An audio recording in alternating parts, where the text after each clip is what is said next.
Clean that up. I told you to clean it up, Calvin Brooks snapped. Why are you still standing there? He snatched a dirty rag from the edge of a nearby table and threw it onto the wet tile floor in front of Annie, right near the counter.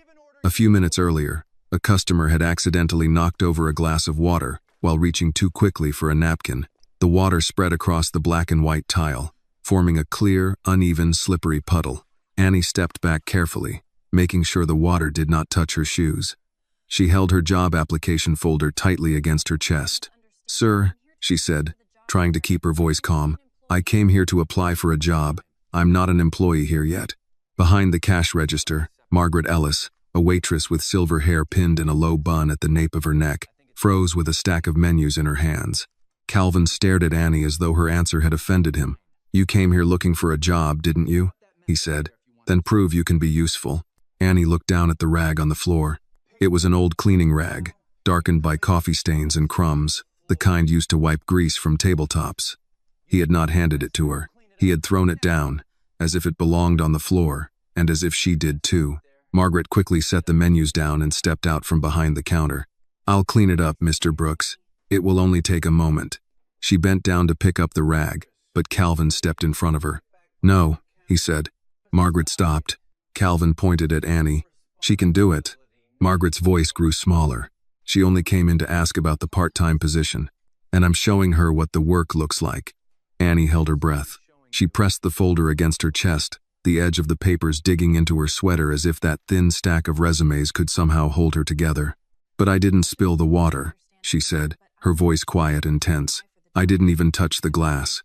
Calvin narrowed his eyes. Instead of answering, he kicked the dirty rag with the toe of his shoe.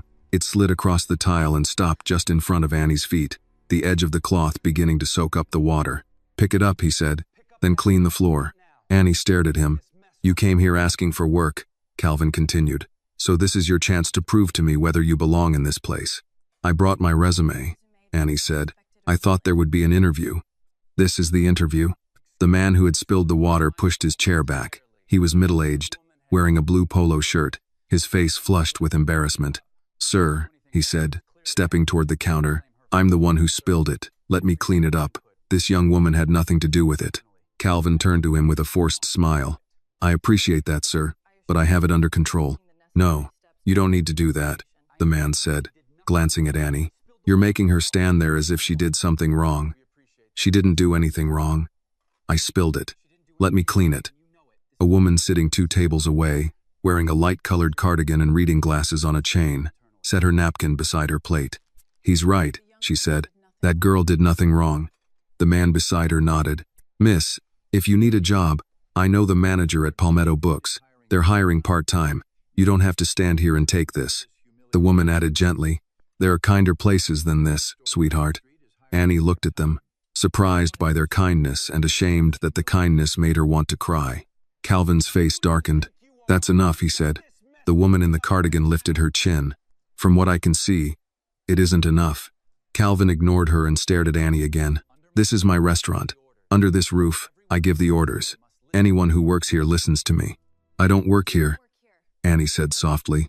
"Then you can start earning that right." She shook her head. "Not like this." Calvin stepped closer. "What did you just say?" Annie felt her heart pounding in her throat. She had been ready to wipe tables. She had been ready to sweep floors. She had been ready to work hard, but this was not work. This was a test designed for her to fail unless she agreed to lower herself.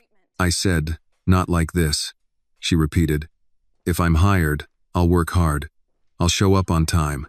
I'll do things the right way, but I will not clean up something I didn't spill, just because you want to prove that I know how to obey." Margaret whispered, "Honey, maybe you should go." Calvin gave a small laugh and glanced around the room. "That's a lot of pride for someone who came in here begging for a paycheck." "I'm not begging," Annie said. "I'm applying. Looking the way you did when you walked in here. There isn't much difference." The words hurt more than Annie wanted to admit. She knew exactly what he meant. The old coat, the worn shoes, the belief that having less made a person worth less. At a table near the window, Evelyn Parker, a retired teacher with silver hair and a cup of tea growing cold in front of her, slowly picked up her phone. She did not raise it high. She simply tilted the screen toward the counter, her thumb trembling slightly over the record button, At the kitchen window, Jamal Price stepped a little farther out. "Mr. Brooks, let me clean it up. The lunch rush is about to start." Calvin snapped his head toward him. "Get back in the kitchen. The floor is wet," Jamal said. "Someone could slip." "Then she should hurry." Jamal's hands clenched once, then fell back to his sides. Annie carefully placed her folder on the counter. She smoothed the front cover once with her fingertips, as if trying to hold on to the last bit of dignity before letting it go. "My name is Annie Whitmore," she said. "I came here to apply for a part-time job. If you don't want to interview me, you can say so. But I will not pick up that rag, just so you can prove something." Calvin stared at the folder. "Whitmore?" he said, his mouth twisting into a smirk. "Is that supposed to mean something?" "No," Annie said. "It's just my name." He picked up the folder, opened it, and looked at her resume for less than a second. Then he tore the page in half. Margaret covered her mouth with her hand. The man in the blue polo stepped forward, anger flashing across his face. "Hold on," he said. "You don't get to tear up her papers just because I spilled a glass of water. I told you it was my fault. If anyone needs to clean it, I will." Calvin did not even look at him. He dropped the torn pieces onto the counter. "There," he said to Annie. "The interview is over. Now clean the floor, or walk out." Annie stared at the torn paper. She had printed that resume at home that morning and carried it on the bus as if it mattered. Her first resume. Her first attempt to stand on her own without needing her foster father's name to open doors for her. A sharp, burning ache rose in her chest. She felt wronged in a way she could not fully explain. Her eyes stung, but she forced the tears down until her throat hurt. She would not give Calvin the satisfaction of watching them fall. Then the bell above the front door rang. A man in a dark suit stepped inside. His graying hair was neatly combed, and his face was so calm it revealed almost nothing. He stopped just inside the doorway and took in the entire room. The water on the floor, the dirty rag, the torn resume, Margaret's pale face, Jamal standing silently near the kitchen window, Calvin's chin lifted in defiance, the phone in Evelyn's hand, and Annie, standing there with her arms hanging at her sides, trying not to fall apart. Richard Whitmore looked at his daughter. Annie looked back at him. Calvin Brooks noticed the suit before he noticed the man wearing it. That was how Calvin judged people. Shoes first, watch second, jacket third. Only after he had examined those things did he decide how much respect the person in front of him deserved. Calvin's expression changed immediately. The hardness around his mouth softened. His shoulders relaxed. A familiar professional smile quickly appeared. "Good afternoon, sir," Calvin said, stepping forward. "Welcome to Harbor Light Grill. I apologize for this minor inconvenience. We've had a small issue, but nothing to worry about." Richard Whitmore did not answer right away. His eyes moved from Calvin to Annie, then stopped on the dirty rag lying on the wet tile floor. "Just a small issue?" he asked. "Yes, sir." Calvin smiled politely and smoothed his tie. "You know how things can be in a restaurant. We have a new applicant here." He gestured toward Annie without even looking at her. She got a little confused near the counter, and now we're just trying to get everything back in order. Nothing serious. Annie lifted her head. The man in the blue polo stepped forward. "That's not true," he said. Calvin's smile stiffened, but he kept his face turned toward Richard. "Sir, please. I've already said I'll handle this." "No," the man said louder. "I'm the one who spilled the water. She never touched the glass." Calvin glanced at Richard with an embarrassed expression, the kind a manager wears when pretending to protect a well-dressed customer from troublesome people. "I'm sorry you had to witness this," Calvin said. "The lunch hour can get a little chaotic. Sometimes people misunderstand very basic instructions." Richard looked directly at him. "Basic instructions?" Calvin nodded quickly. "Exactly. Here, everyone has to be willing to help. That's how a restaurant works. This young woman said she wanted a job, so I gave her a simple task. But instead of cooperating, she made a scene." Annie felt those words hurt more than the dirty rag ever could. He was not only lying, he was arranging the lie carefully, making it sound reasonable, making her look difficult and ungrateful. "I didn't make a scene," she said. Calvin did not turn to look at her. "That tone is exactly what I mean." Richard's eyes rested on Annie for only a moment.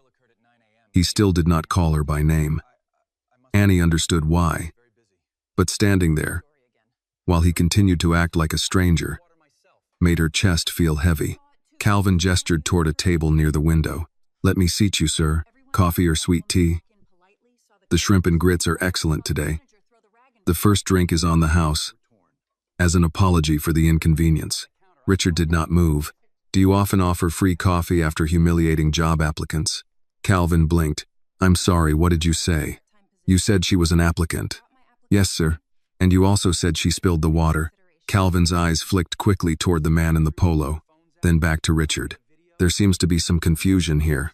"There's no confusion," the man in the polo said. "I spilled it." "I've said that 3 times. The woman in the light-colored cardigan leaned forward. "We all saw it." The girl walked in politely. "That gentleman spilled the water, and you threw the rag down in front of her," her husband added, "and tore up her papers." Calvin's smile disappeared for half a second. Then he quickly recovered his composure and looked at Richard with tense eyes. "People these days love getting involved in things that aren't their business," Calvin said. "Phones are always ready, and everyone wants to turn everything into a spectacle.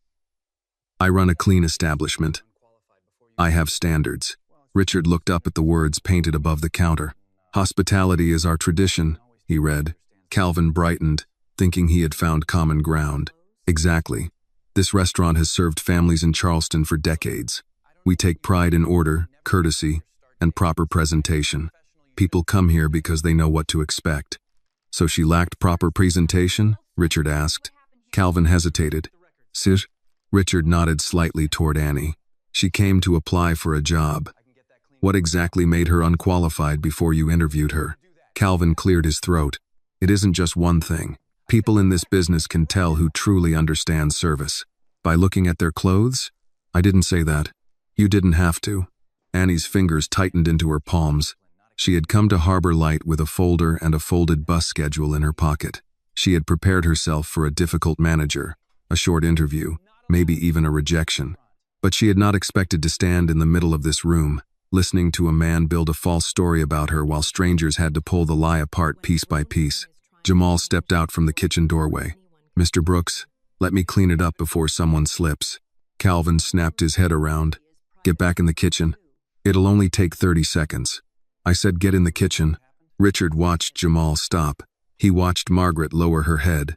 He watched Annie swallow the words she wanted to say. And in that moment, he understood that the real management system at Harbor Light Grill was not found in the schedules, the menu, or the service standards. It was fear. At table 6, Evelyn Parker kept her phone steady. Calvin noticed and pointed directly at her. "Ma'am, I'm asking you to put that phone away. You are not allowed to record inside my restaurant." Evelyn's voice was calm. "I taught school for 38 years. I know very well when a grown man is trying to change the story before the bell rings." Calvin's face reddened. "This is private property. And that young woman's dignity is her private property too," Evelyn said. "You just trampled on it." Richard looked at Evelyn. "Did you record what happened?"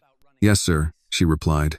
Calvin slapped his hand lightly on the counter, trying to appear calm instead of panicked. "That's enough. I will not let my dining room become a courtroom just because one girl walked in here demanding special treatment." Annie spoke before she could stop herself. "I never asked for special treatment." Calvin turned to her. "You asked for a job. I asked for an application, and I gave you a chance to show humility." "No," Annie said. Her voice trembled, but it did not break. "You gave me a dirty rag." Richard's expression did not change, but his eyes grew colder. Calvin turned back to him, making one final attempt to hold on to his polished manner. "Sir, I apologize once again. Let me take you to another table, away from all this. Some people simply don't understand how business works." Richard stepped closer to the counter. "A business that needs cruelty to make a point has already failed." Calvin's smile froze. "With all due respect, sir, you don't know anything about running this place." Richard looked at the dirty rag, then at the torn resume. "I know enough." Calvin exhaled sharply through his nose. "This place has been here for decades. I've kept it running through recessions, storms, staff shortages, bad reviews, tourists who don't tip, and employees who act like showing up is a favor. So unless you came here to eat, I suggest you let me do my job." Richard did not answer. Calvin mistook the silence for victory. He lifted his chin and pointed at Annie again. "As for her, she can either clean the floor or leave. That is her choice." The man in the blue polo shook his head. "You're still doing this?" "She came here to work," Calvin said. "Work begins with knowing how to listen," the woman in the cardigan spoke. "No, work begins with respect." Calvin ignored her. Annie looked at the torn resume on the counter. A small piece had fallen near the puddle and stuck to the wet tile. Her name was split across the torn edge. Annie was on one piece. Whitmore was on the other. If this moment touched your heart, please give this video a like. Tell us in the comments where you are watching from, because Annie's story reminds us that dignity should never depend on money, power, or a last name. And don't forget to subscribe to the channel for more emotional stories about courage, truth, and justice. Richard saw it too. He took out his phone. Annie saw the movement and knew the moment had arrived. Richard tapped a name and raised the phone to his ear. His voice remained low and calm. "Claire, Harbor Light Grill, right now." He ended the call and put the phone away. Calvin gave a strained laugh. "Calling someone to complain?" Richard looked at him. "No," he said. "I am showing respect to my team by giving them a chance to be present before I make a decision." Calvin stared at him. For the first time, uncertainty appeared clearly on his face. "Your team?" he asked. Richard still did not answer. He only looked at Annie, then back at the man who still believed the restaurant belonged to him. Calvin kept his eyes on Richard, waiting for an explanation that did not come. The silence bothered him. It was one thing for customers to complain. It was another for a well-dressed stranger to stand in the middle of his dining room, make one short phone call, and then look at him as if the whole building had already changed hands. Calvin forced a laugh. "Your team. That's a good one." Richard did not smile. Annie saw the shift in Calvin's face, the first small crack. He was still proud, still angry, but something else had entered now. Doubt. It showed in the way his hand moved to his tie, then dropped, as if he did not want anyone to notice he needed to steady himself. Margaret noticed. So did Jamal. Evelyn's phone remained angled toward the counter, quiet and patient. The water continued to spread across the tile. It carried one small torn piece of Annie's resume toward the table leg nearest the counter. Her name was still visible on it, the ink blurring along one edge. The man in the blue golf shirt bent to pick it up. Calvin snapped, "Leave that alone." The man straightened slowly. "It's her paper. It's trash now." Annie flinched before she could stop herself. Richard saw it. He took one step toward the counter. "Do not call it trash." Calvin turned back to him. "Sir, I have been polite with you." "No," Richard said. "You have been polite to my suit." That sentence made the room still. Calvin's mouth opened, then closed. He looked Richard over again, but this time the calculation was less certain. Richard continued, voice low enough that people leaned in to hear. "When you thought I was a paying customer, you offered me coffee. When you looked at her, you offered her a dirty rag. That is not hospitality. That is a confession." Calvin's face reddened. "I won't be lectured in my own place." "Then stop giving lessons in cruelty." The woman in the pale cardigan whispered, "Lord have mercy," under her breath. Annie wanted to say something, but her throat was tight. She had come here to prove she could stand on her own. Now her father stood only a few feet away, and still she felt caught between relief and shame. Relief because someone with power had finally seen. Shame because she had wanted him to see her succeed. Not this. Calvin pointed toward the door. "If this is going to turn into a public performance, she can leave. I don't need the trouble." The man in the golf shirt stepped between Annie and the puddle. "I already told you. I made the mess. If anybody leaves, it shouldn't be her." Calvin glared at him. "You want to manage the place?" "No," the man said. "I just know the difference between a spill and bullying." That word landed hard. Bullying. It was plain. Too plain for Calvin to twist. Margaret's hands moved to the edge of the counter. She had worked at Harbor Light long enough to know where every coffee mug belonged, which customers wanted lemon with their tea, which floorboards creaked near the back hall. She also knew which employees Calvin scheduled poorly after they questioned him, which applicants he dismissed before looking at their forms, which delivery drivers he made wait outside in August heat. For years, she had told herself she was surviving. Her husband had died with hospital bills still arriving 6 months after the funeral. Her knees hurt after double shifts. At 62, finding new work would not be easy. So she smiled when Calvin wanted her to smile, stayed quiet when he wanted silence, and went home tired enough to forget what courage felt like. But Annie's torn resume sat on the counter like an accusation. Margaret cleared her throat. "Mr. Brooks." Calvin did not look at her. "Not now. She didn't do anything wrong." His head turned slowly. Margaret's voice shook. But she did not stop. She came in polite. "I heard her.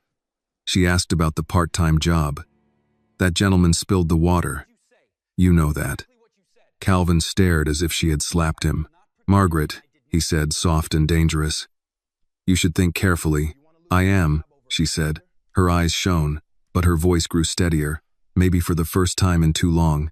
A few customers shifted in their seats. One older man took off his glasses and rubbed his eyes. Another woman lowered her fork and stared at the tablecloth, ashamed of her own silence. Jamal stepped out fully from the kitchen now, wiping his hands on a clean towel. "She's right." Calvin's face tightened. "Back. In. The kitchen." "No." The word came out quiet, but everyone heard it. Calvin's eyes widened. "What did you say?" Jamal looked once at Annie, then at the rag. "I said no. I'm not going back there and pretending I didn't see this. You want to lose your job over a stranger?" Jamal swallowed. "I've got a daughter about her age. If somebody treated my child like that, I'd pray someone in the room had the backbone I didn't have for the last 10 minutes. The room went silent in a different way now. Not frozen, listening. Calvin's control was slipping. He could feel it, and because he could feel it, he reached for the only weapon he trusted. Fear. "You walk out of that kitchen one more step," he told Jamal. "Don't bother clocking in tomorrow." Jamal's face changed. He had bills.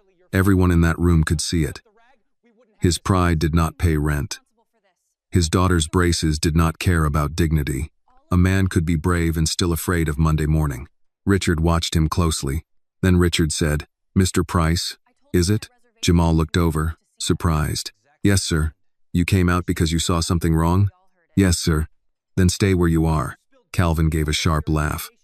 "You don't get to give orders to my kitchen staff." Richard looked at him, noted. That one word carried something Calvin did not like. Outside, a car door closed. Then another. The sound came through the front windows, faint but clear. Calvin looked toward the street before he could stop himself. Annie heard footsteps on the sidewalk. Margaret heard them too. Her shoulders lifted as if she were bracing for weather. Calvin's confidence wavered, then snapped back in a different form, anger. He turned toward Annie again, perhaps because she was still the easiest target. "All of this," he said, pointing around the dining room, "because you couldn't pick up a rag." Annie's eyes burned, but she held his gaze. "No, all of this because you threw it." The man in the blue golf shirt nodded once. "That's right." The woman in the cardigan said, "Exactly right." Evelyn's phone captured it all. The rag on the tile, the torn paper, Calvin's flushed face, Annie standing straighter than she felt. Calvin stepped closer to Annie. Richard moved at the same time, only half a step, but it was enough. Calvin stopped. For the first time, he looked between them with real suspicion. "You two know each other?" he asked. Annie's breath caught. Richard answered before she had to. "That is not the question you should be worried about." The bell over the front door rang. A woman in a navy blazer entered first, followed by two people carrying slim leather folders. She was in her 40s, composed, with the look of someone who did not hurry, because people usually waited for her. Her eyes went first to Richard, then to the room, then to the rag on the floor. Calvin's face changed the moment he saw her. He knew her, not well, but enough. He had seen her 4 days earlier in a closed meeting about the transition. Claire Donovan, Regional Operations Director for Whitmore Hospitality. She had sat across from him with a legal pad, asking clean, direct questions about staffing, vendor contracts, complaints, and customer experience. Calvin had smiled through that meeting. He had called her ma'am. He had assured her Harbor Light had strong values and loyal employees. Now Claire stood in his dining room, looking at a dirty rag lying in front of a young woman's shoes. "Mr. Whitmore," Claire said, walking straight past Calvin. "We came as soon as we received your call." The restaurant went so quiet that the ice machine in the back sounded loud. Calvin's lips parted. "Mr. Whitmore." The name moved through the room without anyone repeating it. Margaret closed her eyes for 1 second. Jamal looked from Richard to Annie. Evelyn's phone stayed still, but her mouth opened slightly. Calvin tried to recover. "Claire," he said, stepping forward too quickly. "There's been a misunderstanding. I was just handling a difficult applicant, and this gentleman here." Claire turned to him. "Do not interrupt." The words hit him like a locked door. Richard had not moved. His face was calm, but Annie knew that calm. She had seen it when lawyers tried to slip language past him, when executives lied with polished smiles, when men underestimated him and realized too late they had mistaken restraint for weakness. Claire came to stand beside him. Richard looked at Calvin. "My name is Richard Whitmore," he said. "Whitmore Hospitality finalized the purchase of Harbor Light Grill and its related properties this week." Calvin's color drained. Richard continued, each word even. "I came today to see how this restaurant treated people when nobody warned you I was coming." Calvin swallowed. "Mr. Whitmore, I didn't know." "No," Richard said. "You didn't." Then Richard turned slightly toward Annie. For the first time since he entered, he let the room see the truth in his eyes. "And the young woman you just humiliated," he said, "is my daughter." No one moved. The sentence did not explode. It settled. Heavy. Final. Impossible to sweep away. Calvin looked at Annie as if she had changed shape in front of him. The old jacket, the worn shoes, the folder, the torn resume, all of it rearranged itself in his mind. Not into guilt. Not yet. Into fear. Annie felt every eye in the room turn toward her.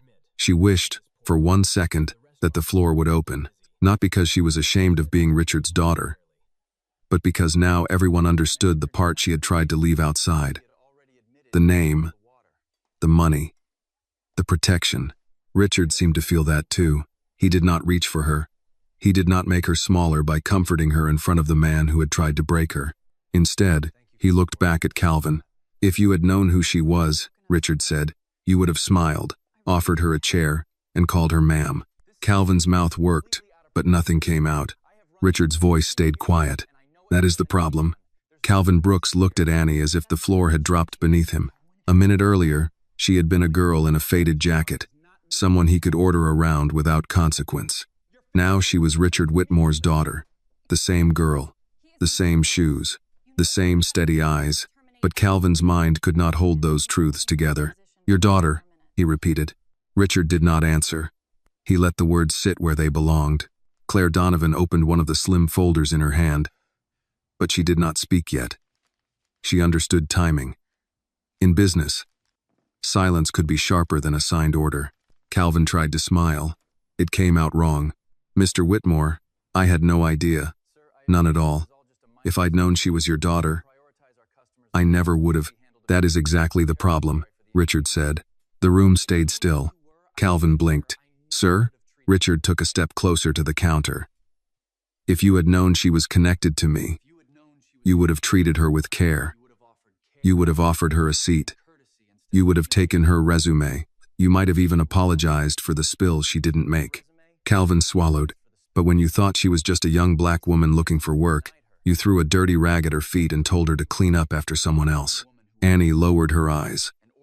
Not because she was ashamed, but because hearing it said aloud made the wound sharper. Richard had not exaggerated. He had not softened it. He had named it. Calvin lifted both hands slightly. "I handled it poorly. I can admit that. The restaurant gets busy, tempers run high, and I may have misread the situation." The man in the blue golf shirt stepped forward. "You didn't misread anything. I told you I spilled it." Calvin shot him a look. "Sir, please." "No," the man said. "Don't, sir. Please me now. You kept pushing her after you knew." Claire looked at him. "Your name, sir?" "David Harlan," he said. "I'll give a statement." Evelyn Parker raised her phone a little. "You'll have the recording, too." Calvin's face twitched. Richard turned toward Evelyn. "Thank you, ma'am." She nodded once. "Should have spoken sooner. We all decide when the moment stops letting us hide," Richard said. That line seemed to settle over the older customers more than anyone else. A woman near the window pressed her lips together. Margaret looked down at her own hands. Calvin seized on the quiet. "Mr. Whitmore, this is getting out of proportion. I've run Harbor Light for 14 years. Ask anyone. Ask the regulars. I know this restaurant better than anyone alive. Jamal, still near the kitchen door, said, knowing where the light switches are doesn't mean you know how to treat people. Calvin spun toward him. You are finished. No, Claire said. Calvin turned back. Claire's voice was calm. You are not in a position to terminate anyone. A red flush crept up Calvin's neck. With respect, Miss Donovan, I am still the operational manager. For the next few minutes, perhaps, she said. That was when Calvin finally understood that the ground was not going to come back under his feet. He looked at Richard. You can't make a decision based on one incident. Richard glanced at the rag on the floor. I am not. Calvin frowned. Richard looked at Margaret. How long have you worked here? Margaret's face tightened with fear. 15 years, sir. You saw what happened today? Yes, sir. Was it unusual? Margaret's eyes moved to Calvin, then back to Richard. Her voice came out thin.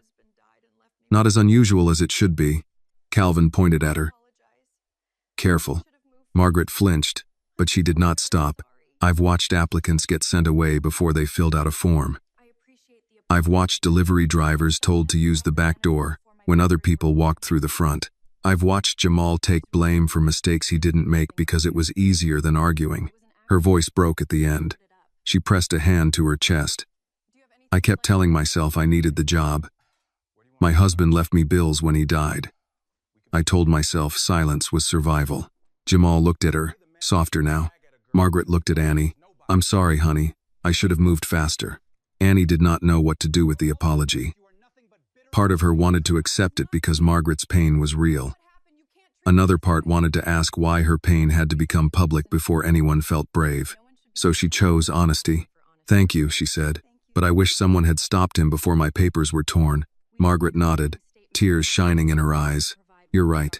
Richard looked proud of Annie then, not because she had forgiven anyone, but because she had not lied to make the room more comfortable.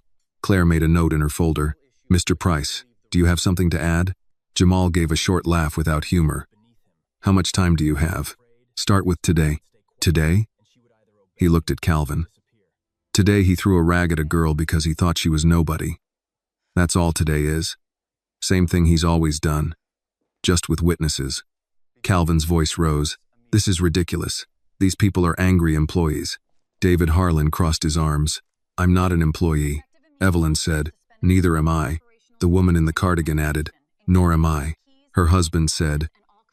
And I'd like to say for the record, I offered that young lady another job lead because nobody should be treated like that while asking for honest work. Claire nodded. We'll collect statements from everyone willing to provide one. Calvin let out a sharp breath. Statements. Recordings. Over a rag. Richard's eyes hardened. No, Calvin. Not over a rag. Over what you believed the rag meant. Calvin said nothing. Richard continued. You believed it meant she was beneath you. You believed the room would accept that. You believed your staff would stay afraid. Your customers would stay quiet. And this young woman would either obey or disappear. Annie felt those words reach places she had tried to keep closed. Obey or disappear. That was what the choice had felt like. Richard turned toward Claire. Begin the removal process.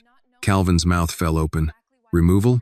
Claire closed the folder. Effective immediately. You are suspended from all operational duties pending a full investigation.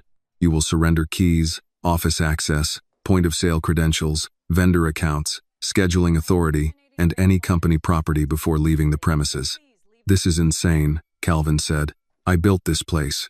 Richard looked around the dining room. No. People like Margaret and Jamal kept it breathing while you mistook fear for loyalty. Calvin stepped back as if struck. For the first time, he looked older. Not humbled, not sorry. Just exposed. He reached into his pocket with a shaking hand and pulled out a ring of keys. They jingled faintly in the quiet room. Front door. Office. Storage room. Back entrance. Liquor cabinet. The small metal pieces that had made him feel permanent. He placed them on the counter. The sound was dull, but everyone heard it. Claire held out her hand. Access card. Calvin unclipped the badge from his belt. His name was printed across it in black letters. Calvin Brooks, General Manager. He stared at it for a second too long before setting it beside the keys. Then he turned to Annie.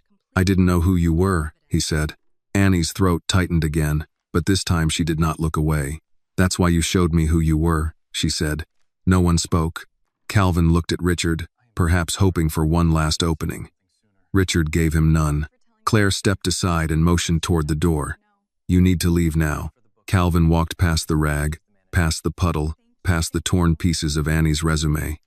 At the door, he paused as if the restaurant might call him back. It did not. The bell rang once when he left. Only after the door closed did the room breathe.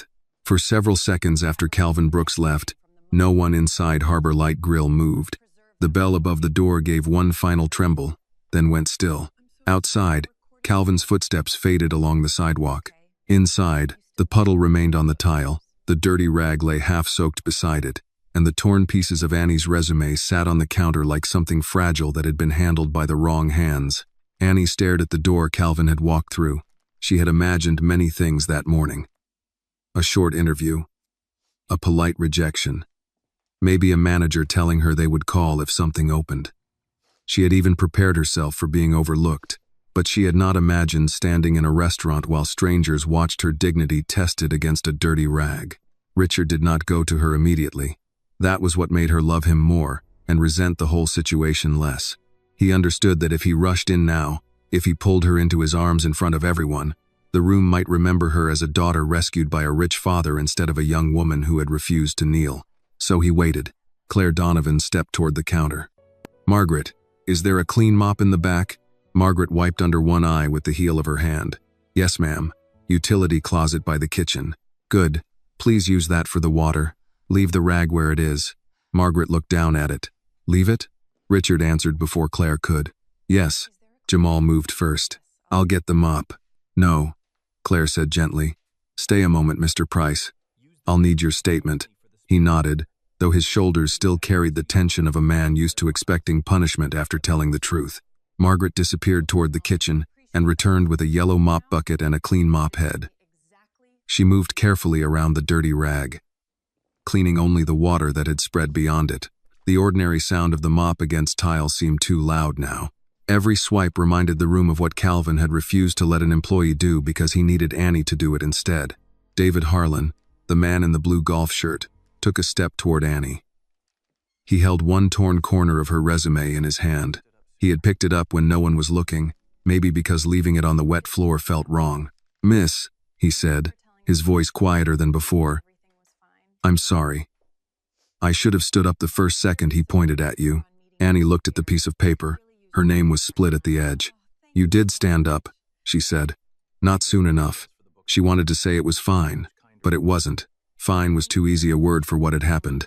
Fine let people walk away clean. So she said, "Thank you for telling the truth." David accepted that. He placed the torn piece on the counter beside the others. "I'll give whatever statement they need." Claire nodded. "I appreciate that."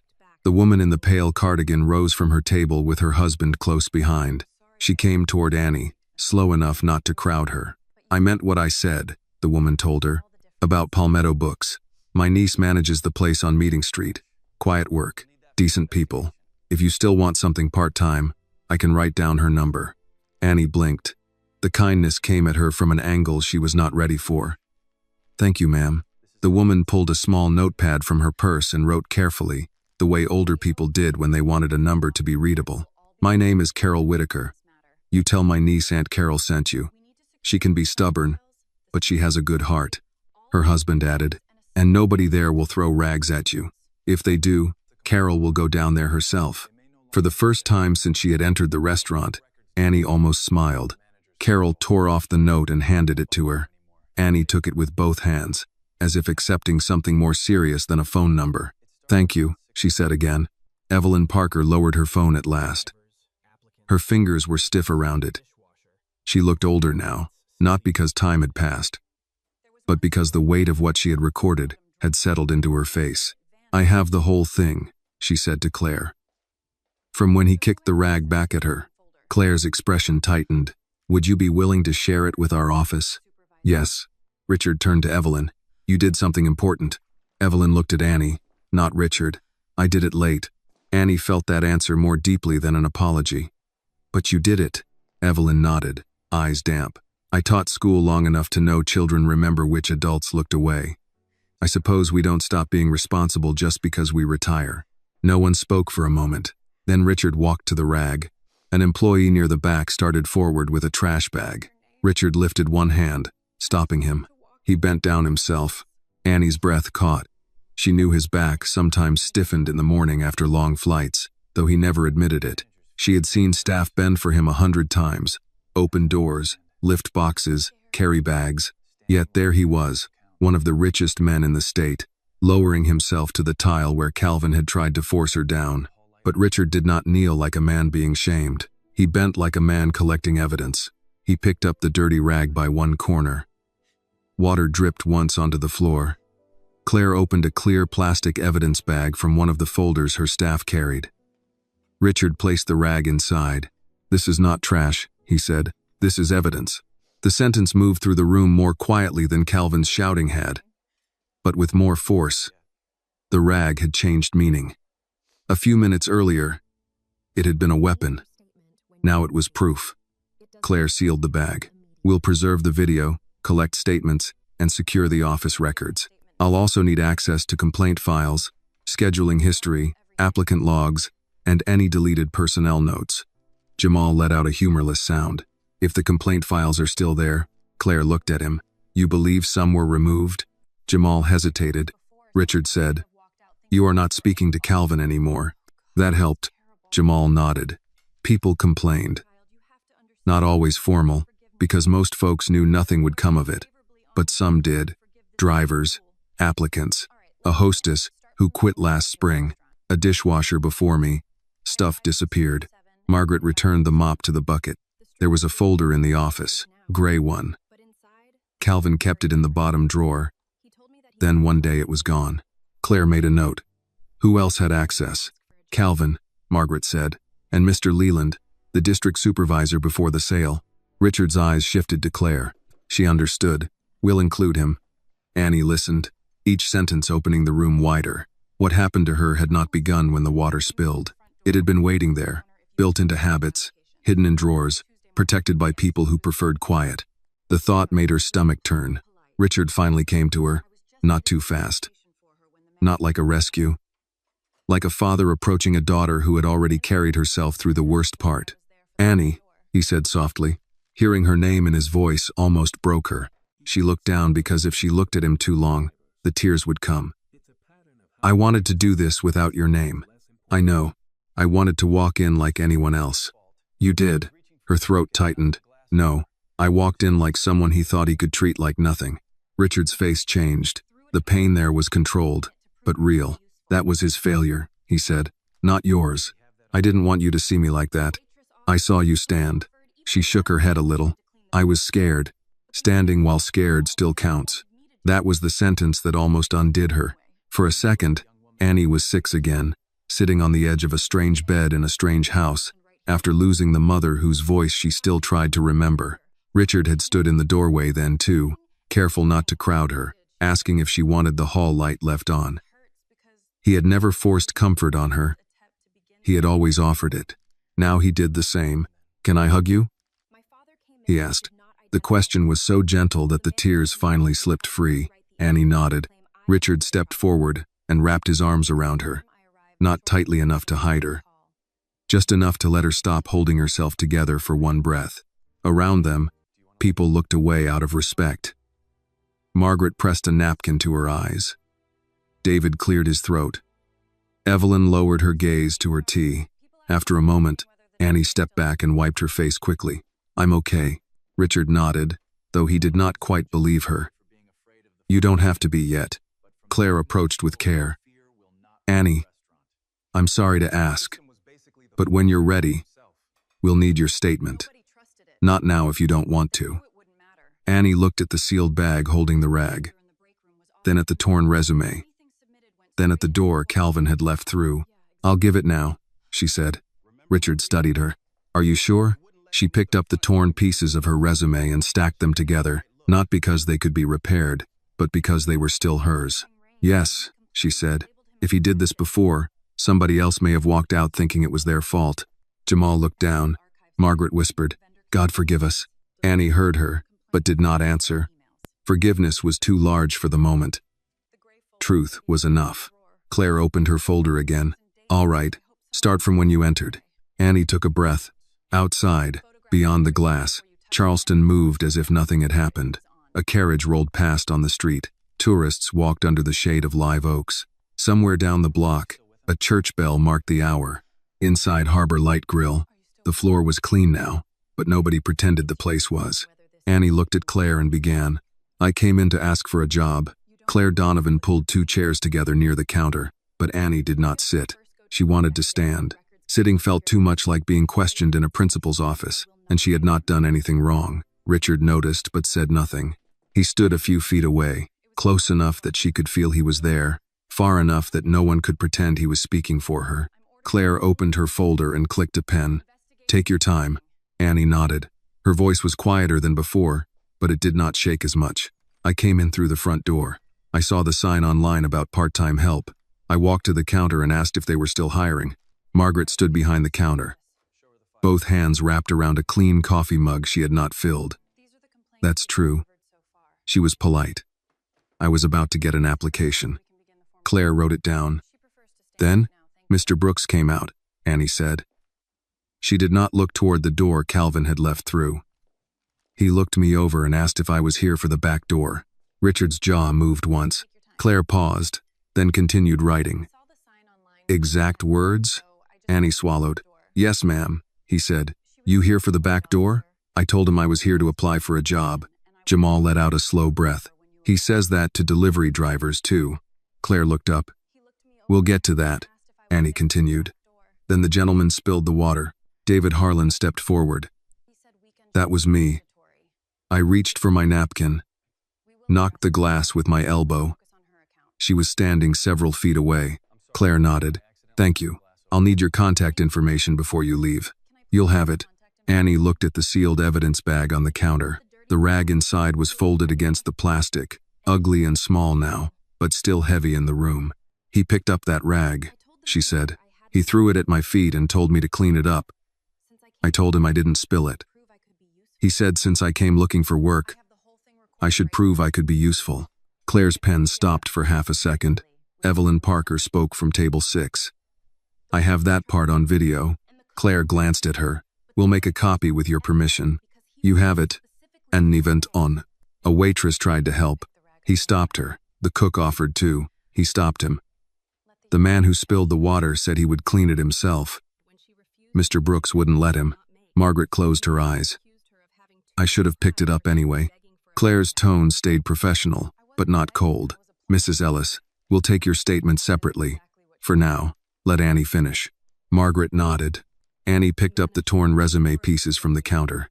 She kept them in her hands while she spoke. When I said I wouldn't clean a mess I didn't make, he said I had too much pride for someone begging for a paycheck. I told him I wasn't begging. I was applying. The woman in the pale cardigan, Carol Whitaker, spoke softly. That was exactly what she said. Her husband nodded. Word for word. Annie looked down at the torn papers. Then he tore up my resume. Saying it out loud hurt more than she expected. Not because the paper mattered by itself. She could print another one. But that one had mattered that morning. She had placed it in the folder carefully. She had checked the spelling twice.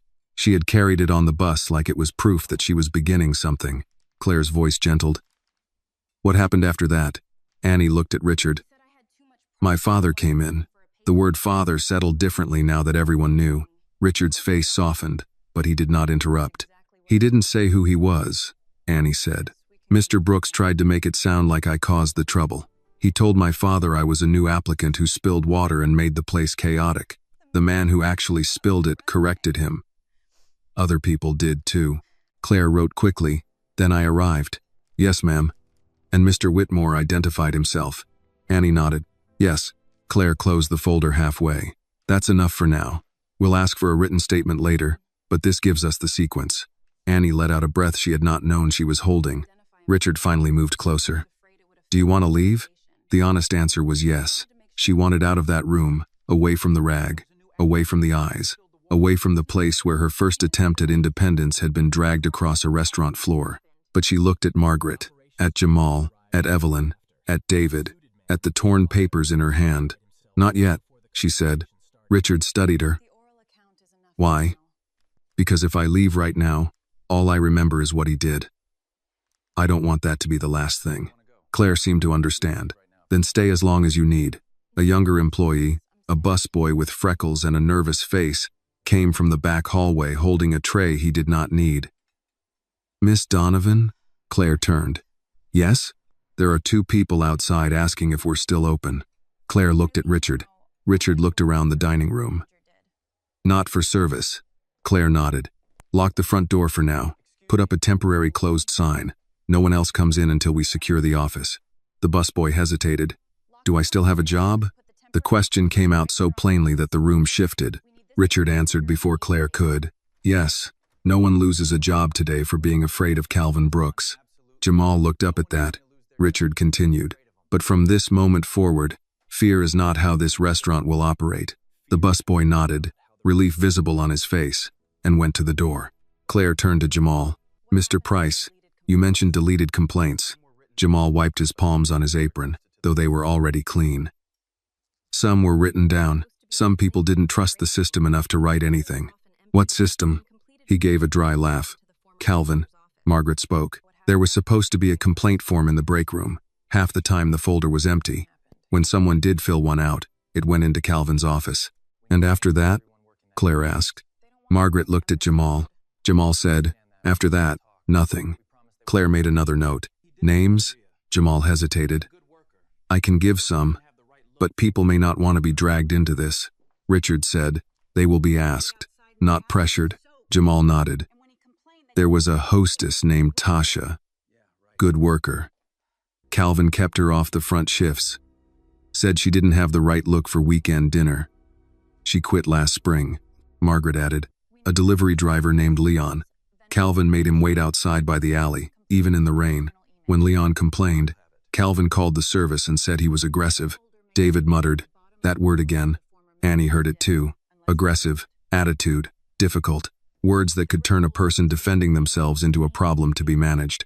Claire looked to Richard. We'll need access to archived scheduling, vendor communications, delivery platform complaints, and internal emails. You'll have it, Richard said. At the mention of the office, Margaret's face tightened again. The gray folder may still be there. Claire turned to her. Where? Bottom drawer, left side of Calvin's desk, unless he moved it. Did it contain complaints? Some. Notes too. Not formal, maybe, but names, dates, things people told me because they didn't know who else to tell. Margaret's voice broke. I wrote some of them down.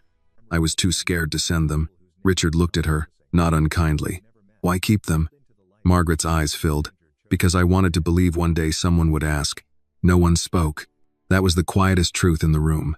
Claire motioned to one of the legal staff. Secure the office.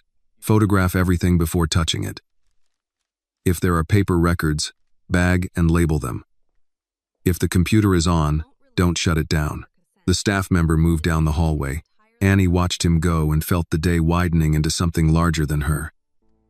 She had thought the story was a rag, a resume, a cruel man, and her own humiliation. Now names were appearing. Tasha, Leon, people she had never met, pulled into the light because Calvin had made the mistake of choosing the wrong day to be himself. Richard leaned closer to Annie. Still with me?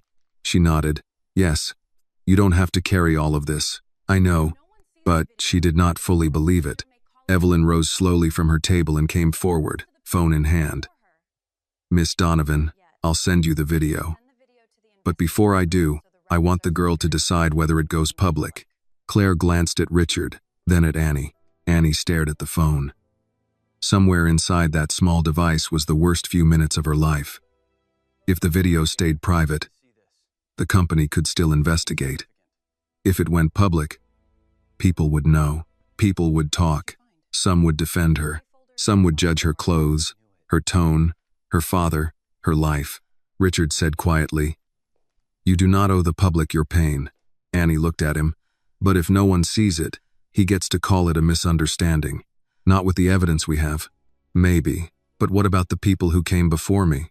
That stopped him. Annie turned to Evelyn. Not yet, she said. Please send it to Miss Donovan first. Let them secure the records. After that, if it needs to be seen, I won't hide from it. Evelyn nodded. That sounds wise. Richard looked at Annie with something like sorrow and pride together. From the hallway, the legal staff member called out, "Miss Donovan, you need to see this." Claire's head turned. "What did you find?" "A pause. Gray folder. Bottom drawer." Margaret covered her mouth. Jamal whispered, "Damn." Claire looked at Richard. Richard's face went still. Annie felt the air shift again. The floor was clean now. The rag was sealed. Calvin was gone. But the real mess, the one hidden in drawers and silence, was just beginning to show. Claire closed her folder. "Everyone," she said. "No one leaves yet." Claire Donovan did not raise her voice, but the room obeyed her. "No one leaves yet." It was not a threat. It was the sound of a process beginning. And somehow that made everyone stand a little straighter. Customers looked at one another. Margaret gripped the counter. Jamal stared toward the hallway where the legal staff member had called from Calvin's office. Annie felt Richard's hand hover near her shoulder, not touching, just close enough. Claire turned to the young busboy near the door. "Lock it from the inside, please. If anyone asks, tell them we are closed for a private matter." "Yes, ma'am." The click of the lock carried through the dining room. Annie looked toward the hallway. The gray folder had been found. Those words should not have meant anything to her, but they did. They meant Calvin's cruelty had a paper trail. They meant somebody, somewhere, had tried to leave proof behind. Claire walked toward the office, Richard beside her. Annie followed before anyone could ask whether she wanted to stay. Richard glanced back. "Annie, I want to see." He studied her face. "You don't have to." "I know." That was enough. He let her come. Calvin's office was small and stale, tucked behind the kitchen hallway with one narrow window facing the alley. A framed newspaper clipping hung crooked on the wall. "Harbor Light Grill. Celebrates local tradition." Beneath it sat a desk crowded with invoices, vendor catalogs, a cold coffee cup, and a brass nameplate that read, "Calvin Brooks, General Manager." The gray folder lay open on the desk. Claire's staff member, a woman named Dana, stood beside it wearing gloves. It was in the bottom drawer, under old tax receipts. Claire leaned in but did not touch. "Photographs first?" "Talkin'. What's inside?" Dana looked uncomfortable. "Handwritten notes, complaint forms, some printed emails, a few delivery platform reports." Margaret stood in the doorway, one hand pressed to her chest. "I wrote some of those." Claire looked at her. "You kept copies?" Margaret nodded. "Not copies. Notes. People would tell me things when they were upset. I didn't know what to do with them. So I wrote dates down. Names, if they gave them." Jamal came up behind her. "You never told me." "I was scared," Margaret said. "And ashamed. Both, I suppose." Richard looked at the folder, then at the crooked article on the wall. "Read one." Claire hesitated. "Mr. Whitmore, we should preserve chain of custody. Then summarize." Dana lifted the top page slightly with gloved fingers. "First note is from last October. Applicant named Tasha Bell. Applied for host position. Note says Calvin told Margaret, quote, 'Don't put her up front. She doesn't fit the weekend image.'" Jamal's face hardened. Tasha was good, better than half the people he hired. Margaret whispered. "She cried in the parking lot." Annie felt her stomach tighten. Dana looked at the next paper. Delivery driver, Leon Harris. Complaint says he was made to wait outside the back entrance during heavy rain while other drivers used the front pickup shelf.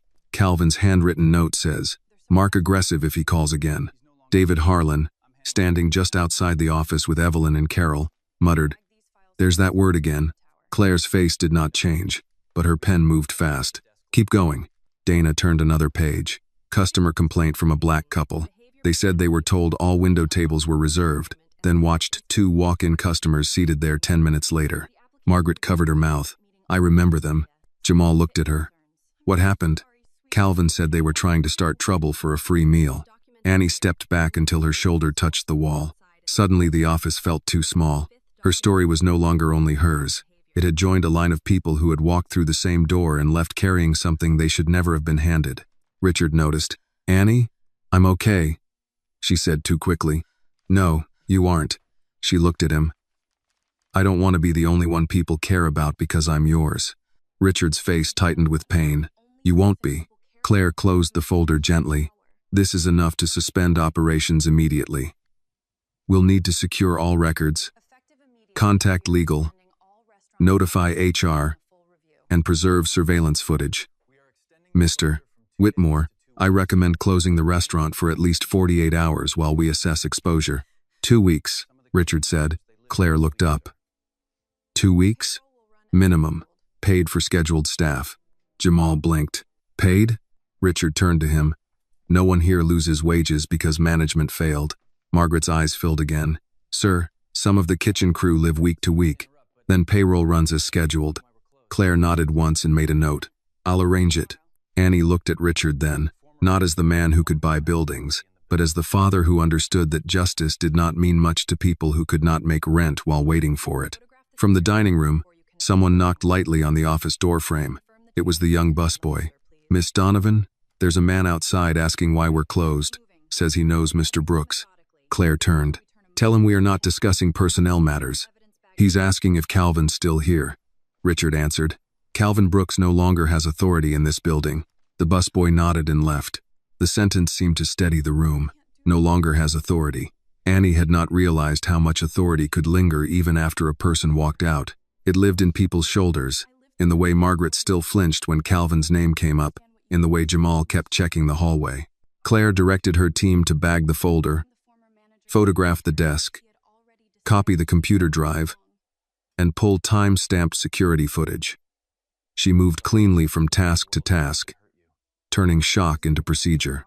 Annie watched and understood why Richard trusted her. Claire did not waste outrage. She organized it. Back in the dining room, Evelyn connected her phone to a laptop one of Claire's staff had brought in. The video loaded on the screen, frozen on Calvin's arm mid-throw, the rag suspended in the frame. Annie turned away. Richard stepped beside her. You don't have to watch. I already lived it. I know. No, she said softer. You saw it. But I lived the part before you came in too. Richard took that in. Then tell me what I missed. She looked toward the counter. He looked at me like he had already decided I didn't belong. Richard's voice lowered. I'm sorry. You didn't do it. But I sent you into a world I knew could do it. Annie looked at him. I chose to go. And I chose to let you. That wasn't wrong. Maybe not. But it hurts. For a moment, they stood without solving it. That felt honest. Near the window, Carol Whitaker approached with her notepad still in hand. I don't mean to interrupt. Richard stepped back slightly. Not at all. Carol looked at Annie. My niece at Palmetto Books. The offer stands. No pressure. You call only if you want to. Annie took the note again, folded it, and slipped it into her pocket. I might. Carol nodded. Good. And if you don't, that's fine too. Just don't let this man be the last word on your first job search. That landed somewhere warm and sore. Annie said, I won't. Claire returned from the office with the sealed gray folder. We'll be contacting everyone named in these records. Carefully. Privately. First. Richard nodded. And Calvin? Formal notice today. Termination pending. Final review. But based on witnessed conduct, video, and preliminary records, I don't see a path for reinstatement. Jamal let out a breath he seemed to have been holding for years. Margaret sat down on a stool behind the counter. I kept thinking somebody would come one day and see it. Richard looked around the dining room, the old photographs, the polished counter, the painted promise above it. Someone should have come sooner. No one argued. Claire slipped the folder into a locked case. Mr. Whitmore, press may get wind of this if the video circulates. Richard looked at Annie first. We're not making that decision for her. Annie appreciated that, but the weight of it scared her. One video could change everything. It could bring justice. It could also bring strangers into her face, her clothes, her family, her adoption, her reasons for wanting a job. Evelyn seemed to read her thoughts. Child, you don't owe the world a performance. Annie gave a small, tired smile. Everybody keeps telling me what I don't owe, because people will try to collect it anyway, Evelyn said. The room quieted at that. Outside, footsteps passed by the locked door. A couple looked through the glass, read the handwritten closed sign, and moved on. Annie walked to the counter and gathered the last torn pieces of her resume. She did not know why she wanted every scrap, but she did. Claire handed her a small envelope without being asked. "Here," Claire said. Annie placed the pieces inside. Richard watched her seal it. "What will you do with that?" "I don't know yet," but part of her did know. She would not throw it away. Not today. Maybe not ever. Claire's phone buzzed. She glanced at it, then at Richard. "Legal is ready. HR is assembling a response team. I can have counselors available for staff tomorrow morning." "Do that," Richard said. Jamal looked surprised. "Counselors?" Richard nodded. People shouldn't have to carry a bad workplace home and call it normal. Margaret lowered her head. Annie looked at the sealed rag, the locked folder, the envelope in her hand. 3 small containers for 3 kinds of damage. What was done to her, what was hidden from others, and what she had tried to build for herself before Calvin tore it apart. The floor was dry now. The restaurant was closed. But for the first time since she walked in, Annie felt the truth had somewhere to go. By late afternoon, Harbor Light Grill no longer felt like a restaurant. The chairs were pushed in. The coffee machine had gone quiet. The handwritten closed sign hung inside the front door, and the smell of butter and bacon had faded into the heavier scent of mop water, old wood, and something no one wanted to name. Claire Donovan's team moved through the building with quiet purpose. One person copied files from Calvin's office computer. Another photographed the break room bulletin board, the employee schedule, the complaint box with no forms inside it. A third labeled the sealed evidence bags. Rag, gray folder, printed complaint records, handwritten notes. Annie sat at the counter with the envelope holding her torn resume in front of her.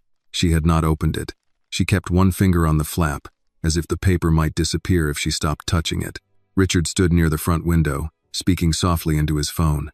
He had called legal, then human resources, then someone about payroll. Each conversation was short, controlled, and final. Annie caught pieces. "No one misses a paycheck. Preserve everything. No public statement until we speak with the people harmed. No, this is not one bad manager. Treat it as a systems failure." That phrase stayed with her. A systems failure. It sounded clean, almost mechanical, like a broken air conditioner or a cash register that would not open. But Annie knew what it looked like on a person's face. It looked like Margaret flinching, Jamal swallowing his anger, Leon waiting in the rain, Tasha crying in the parking lot. It looked like a dirty rag at her feet. Claire came to the counter and sat one stool away from Annie, leaving space between them. "I'm going to ask something," Claire said. "You can say no." Annie looked at her. "Okay. Would you be willing to write a statement tonight, while it's still fresh? Not for the public. For the investigation." Annie glanced toward the envelope. "I already told you what happened." "You did. A written statement helps because it is yours, in your own words, before anyone else tries to explain the day for you." Annie understood that. Calvin had tried to explain it before Richard had even said his name. New applicant. Got careless. Made a scene. Nothing serious. She nodded. "I'll write it." Claire slid a legal pad and pen across the counter. "Take your time." Annie picked up the pen but did not start. Across the room, Evelyn Parker was putting her phone into her purse. She moved slowly, the way older people did when the body had more memories than the mind asked for. David Harlan stood near the door, giving his contact information to one of Claire's staff. Carol Whitaker and her husband waited by their table, not rushing, not hovering. Margaret came from the kitchen holding a tray of coffee cups. "I know we're closed," she said quietly, "but I made a fresh pot. Seemed wrong to leave everyone sitting in here with nothing." Claire looked at Richard. Richard nodded. "Thank you, Mrs. Ellis." Margaret poured coffee for Evelyn, David, Carol, her husband, and Jamal. When she reached Annie, she hesitated. "Would you like some, honey? Or sweet tea?" "Tea, please," Annie said. Margaret brought it in a tall glass with ice and a lemon wedge on the rim. Her hands trembled when she set it down. "I don't know what to say to you," Margaret said. Annie wrapped both hands around the cold glass.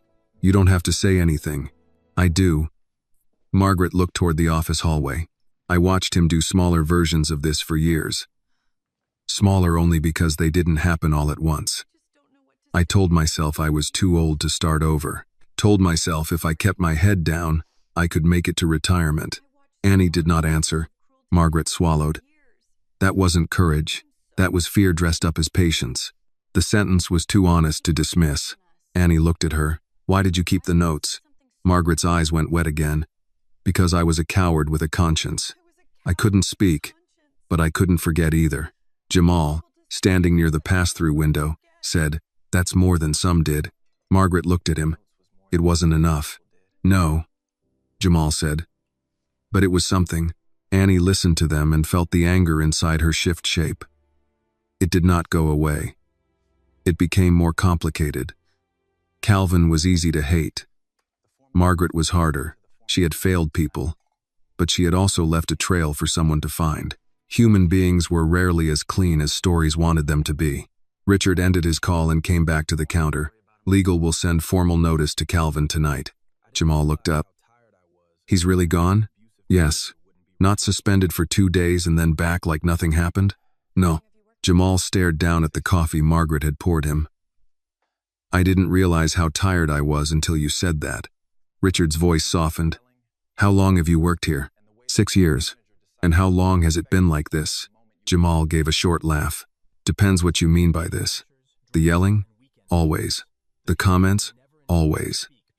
The way he watches who walks through the door and decides how much respect they get? Always. Claire returned to her notes. We'll need examples. You'll get them, Jamal said, but not just from me. You should talk to the dishwashers, the drivers, the weekend hosts. Talk to the people who don't get invited to staff meetings because Calvin thinks they don't matter. Annie looked down at the blank legal pad. People who don't matter. That was where she started writing. I came to Harbor Light Grill because I wanted to apply for a part-time job. I did not come with my father. I did not use his name. I wanted to be treated like anyone else. She paused. The words looked plain on the page. Too plain for how it had felt. She kept writing. Mr. Brooks looked at my clothes before he asked why I was there. After a customer spilled water, he threw a dirty rag at my feet and told me to clean it up. I told him I did not spill it. He said since I came looking for work, I should prove I was useful. Her hand tightened around the pen. I felt embarrassed. I felt angry. I felt like everyone was waiting to see whether I would lower myself so the room could feel normal again. She stopped there because the tears threatened again. Richard did not read over her shoulder. He looked away, giving her privacy even in a room full of witnesses. Carol Whitaker walked to the counter and placed a small white card beside Annie's tea. That's my niece's number at Palmetto Books. I added mine too, not to push you. Just so you have someone to call who isn't connected to all this.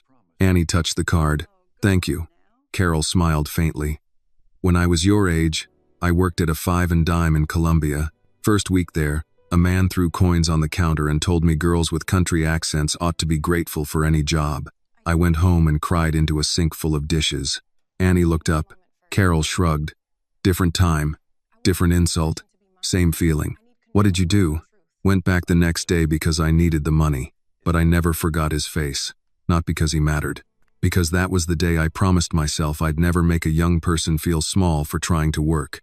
Her husband, standing behind her, said, she kept that promise, raised 3 children and half the neighborhood with it. Carol waved him off, but her eyes softened. Annie felt something loosen in her chest. This was why the story would matter to older people. She thought without meaning to think like that. Not because they had all lived her exact pain, but because most had met someone who used a job, a counter, a title, or a little bit of power to make them feel small. Richard sat beside Annie at last. May I? She slid the legal pad slightly toward him, then stopped. No, not yet. He nodded. Fair. I want the first version to be mine. It should be. She wrote again. When my father came in, Mr. Brooks changed his voice. He smiled at him. He offered him coffee. He lied and said I caused the mess. That hurt almost as much as the rag because it showed he knew how to be respectful. He just chose not to be respectful to me. The pen paused. That was the heart of it.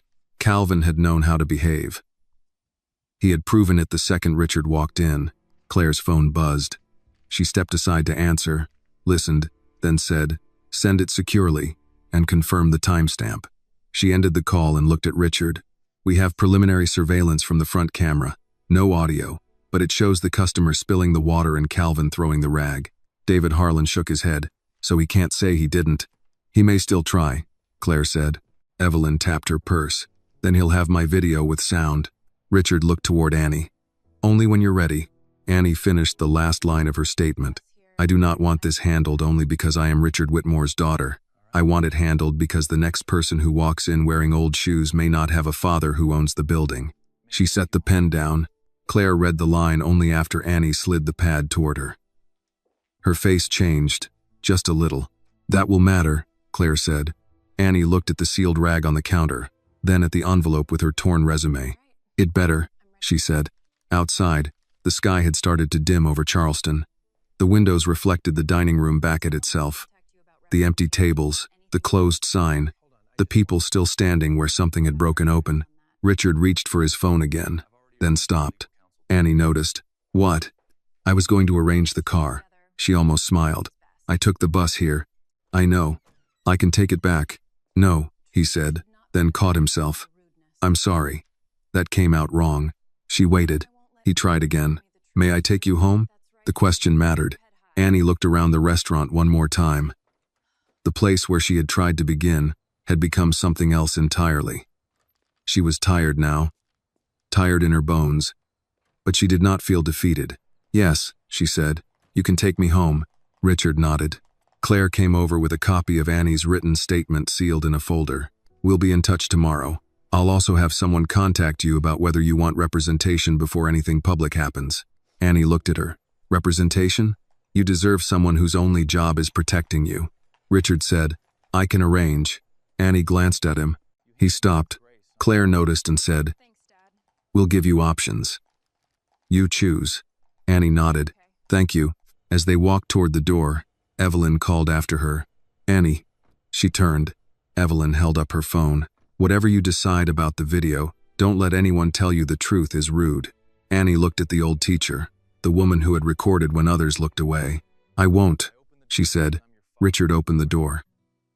This time, he did not step through first.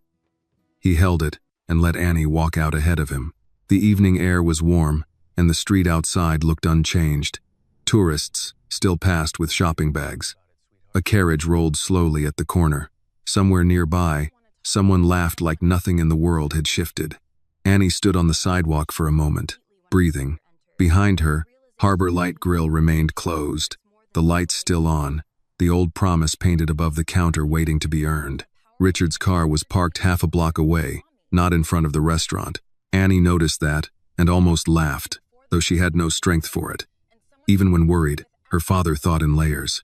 He had not wanted Calvin or anyone else to see a black sedan waiting by the curb, and guess who she was before she had a chance to be ordinary. Now ordinary felt far away. They walked side by side beneath the late Charleston light. The air held the smell of warm stone, carriage horses, fried seafood from somewhere down the block, and rain that had not fallen yet. Tourists moved around them with shopping bags and paper cups, unaware that inside the closed restaurant behind them, a dirty rag sat sealed in evidence plastic, and a gray folder was beginning to speak for people who had been ignored. Richard opened the passenger door for her. Annie paused. You don't have to do that. I know. Then why? Because I'm your father, not because you need help getting into a car. She looked at him, then got in. He closed the door and walked around to the driver's side. For a while after he started the engine, neither of them spoke. The city passed slowly outside the windows. Pastel houses, iron balconies, live oaks bending over narrow streets. Couples leaving restaurants early, an old man sweeping the front step of a shop that had probably been there longer than both of them. Annie held the envelope with her torn resume in her lap. Richard noticed but kept his eyes on the road. Do you want to talk? No. All right. A minute passed. I don't want not to talk either, she said. He nodded. That happens. She stared out the window. He changed when you walked in. Yes. Not a little. Completely. I saw. He knew how to be nice. That's what bothers me. He knew how. He just looked at me and decided I wasn't worth the effort. Richard's hands tightened on the steering wheel. That kind of decision is older than him. I know. but knowing that doesn't make it hurt less. No, Annie said. It doesn't. They stopped at a red light. A family crossed in front of them, a grandmother holding a little boy's hand. The boy had a paper bag from a candy shop and kept trying to peek inside. Annie watched them until they reached the other curb. When you said I was your daughter, everyone looked at me differently. Richard glanced at her. I'm sorry. I'm not mad that you said it. I know. I'm mad that it worked. The light turned green. Richard drove on. That sentence stayed in the car with them. Annie swallowed. Before that, I was a problem. After that, I was someone they had to be careful with. Richard's voice was low. You were always someone they should have been careful with. But they weren't. No. She looked down at the envelope. I wanted to do one thing without the Whitmore name opening the door. Instead, it had to come in and tear the door off the hinges. Richard almost smiled at the phrasing, but did not. That name belongs to you too. Does it? The question came out before she could soften it. Richard pulled into a quiet side street and parked beneath an oak. He turned off the engine. The sudden silence felt large. He looked at her. Yes. Annie shook her head. You don't understand. Then tell me. She pressed the envelope flat against her knees. When people say Whitmore, they see you. Hotels, buildings, donations, newspaper photos, that speech you gave at the children's hospital. They see power. When they look at me, sometimes I can feel them trying to make the math work. What math? How a black girl in old sneakers fits into a white billionaire's family. Richard's face changed, but he stayed quiet. At school, people used to say I was lucky, Annie continued. Teachers said it kindly. Parents said it at fundraisers. Girls said it when they were mad. Lucky Annie. Saved Annie. Charity Annie. Richard closed his eyes for 1 second. I thought if I got a job on my own, if someone hired me without knowing you, it would prove I wasn't just. She stopped. Just what? Something you did. Richard turned fully toward her. Annie. She blinked hard. I know you don't think that. I don't. I know. But other people do. And sometimes I get tired of proving I'm a person, not a good deed. He took that in as if every word cost him something. I should have known how heavy that was. You knew some of it. Not enough. She looked out through the windshield. Spanish moss hung from the oak branches, moving slightly in the humid air. Richard said, When I adopted you, people did congratulate me. I hated it. Annie looked back at him. They made it sound noble, he said. Like love was a public service. I never knew what to say without making your life a headline. So I said little and tried to make sure you were safe. You did make me safe. Maybe too safe. She gave a small, tired breath. That's what I was trying to find out. He nodded. And today I learned something too. What? That letting you stand on your own does not mean standing too far away. Annie's throat tightened. Richard looked at the envelope. May I see it? She hesitated, then handed it to him. He opened the flap and slid out the torn pieces of resume. He laid them carefully on the center console, aligning the edges as best he could. Her name came together unevenly. Annie Whitmore. Under it, education, volunteer hours, summer reading program assistant, basic computer skills, available weekends. He read it as if it were a contract worth millions. This is a good resume, he said. She almost cried again, which annoyed her. It's one page. All strong things start as one page. Dad. I mean it. He placed the pieces back in the envelope, but he did not seal it. We can print another. I know, but this one matters. Yes. Then keep it. I was going to. He handed it back. Good. A phone buzzed. Richard checked the screen, then showed her. Claire. Annie nodded, giving permission. Richard answered on speaker. Claire. We secured the office records, Claire said. Preliminary review shows at least 5 written complaints over the last 3 years, plus handwritten notes from Mrs. Ellis. We also found email correspondence with a former district supervisor, Martin Leland. Some of it suggests he knew complaints were not being escalated. Richard's expression hardened. Preserve everything. Already done. Legal is drafting hold notices now. HR wants to begin staff interviews tomorrow morning. Paid time. Yes. Also, local chatter has started. Someone outside took a photo of the closed sign and posted that there was an incident. Nothing specific yet. Richard looked at Annie. The video? Still with us and Mrs. Parker. She has not posted it. Annie listened, her stomach tight. Claire continued. We should prepare for it becoming public. Even if Mrs. Parker holds back. Another customer may have recorded part of it. Richard said, no statement tonight, without Annie's approval. Understood. Annie, are you there? I'm here, Annie said. Claire's voice softened. How are you holding up? Annie almost gave the automatic answer. Fine. Instead, she said, I don't know yet. That's fair. You don't need to decide anything tonight. But I want you to know this will not be handled quietly. Just to protect the company. Annie looked at Richard. He said, that was never an option. Claire said, I'll call in the morning. Try to rest. The call ended. Annie sat back. People are going to find out. Probably. They'll talk about me. Yes. They'll talk about you adopting me. Richard did not lie. Some will. They'll say I only got justice because my father owns the place. Some will say that too. She turned toward him, and they won't be completely wrong. Richard was quiet for a moment. No, but they won't be completely right either. What does that mean? It means my power opened the investigation. Your refusal made the truth visible. The witnesses gave it weight.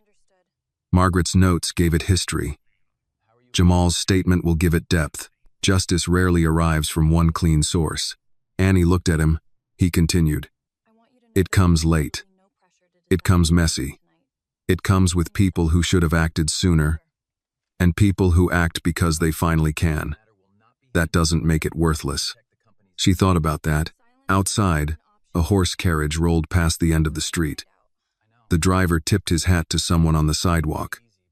The city kept doing what cities did, holding beauty and harm on the same block. Annie said, I still want a job. Richard leaned back slightly, as if he had expected many things, but not that. Today? No, not today. She almost smiled. I'm not that stubborn. You are exactly that stubborn. Maybe tomorrow's stubborn. He let out a breath that was close to a laugh. I don't want Calvin to be the reason I stop, she said. If I stop now, he gets to become the whole lesson. And what do you want the lesson to be? Annie looked at the envelope in her lap. That work has dignity. But dignity can't depend on whether someone hires you. Richard nodded slowly. That is a better lesson. She looked at him. Will you let me try again? There was the old fear in his face, but now it had learned something. Yes, he said. But this time, not alone in the way you mean alone. You choose the place. You make the call. You do the interview. I don't interfere, but I know where you are, and you call me if something turns wrong. That sounds like a father contract. I'm very good at contracts. Too many clauses. Non-negotiable. She smiled for real this time, small but real. Richard started the car again and pulled back onto the street. As they drove toward home, Annie watched the city lights come on one by one. She felt exhausted, exposed, angry, and steadier than she had expected to feel. Behind them, Harbor Light Grill remained closed. Inside it were sealed records, a dirty rag, a gray folder, and a promise painted on the wall that had finally been challenged to mean something. Annie leaned her head against the window, still holding the envelope. She had gone out that morning to earn her first paycheck. Instead, she had found the first line of a fight that was bigger than her. The Whitmore house was quiet when they returned, but not peaceful. Annie could feel the difference as soon as she stepped through the front door. The same polished floor, the same lamp glowing on the entry table, the same faint smell of lemon oil and old books. Yet everything seemed too clean after Harbor Light Grill, too arranged, too untouched. Richard handed his keys to the small bowl by the door and watched her as she stood in the foyer with the envelope still in her hand. Do you want dinner? He asked. No. Maybe later. Do you want to be alone? Annie almost said yes. Then she looked down at the torn resume inside the envelope and changed her mind. Can we sit somewhere that doesn't feel like a museum? Richard glanced around the large entry hall, then nodded. Kitchen. That was where they always went when life was too much for the dining room.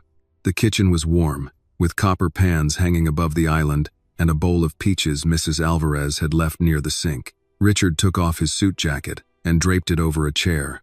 Annie sat at the island, pulled the envelope into her lap, and listened to him fill the kettle. For a while, neither of them spoke. The ordinary sounds helped.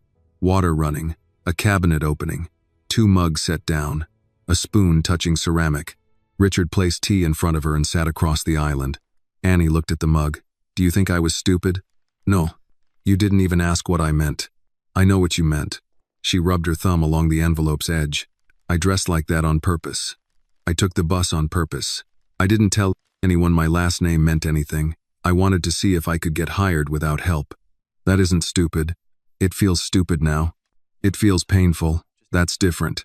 Annie hated how quickly that answer reached her. She looked away toward the dark window over the sink. Her reflection stared back, tired and smaller than she wanted to look. Richard waited.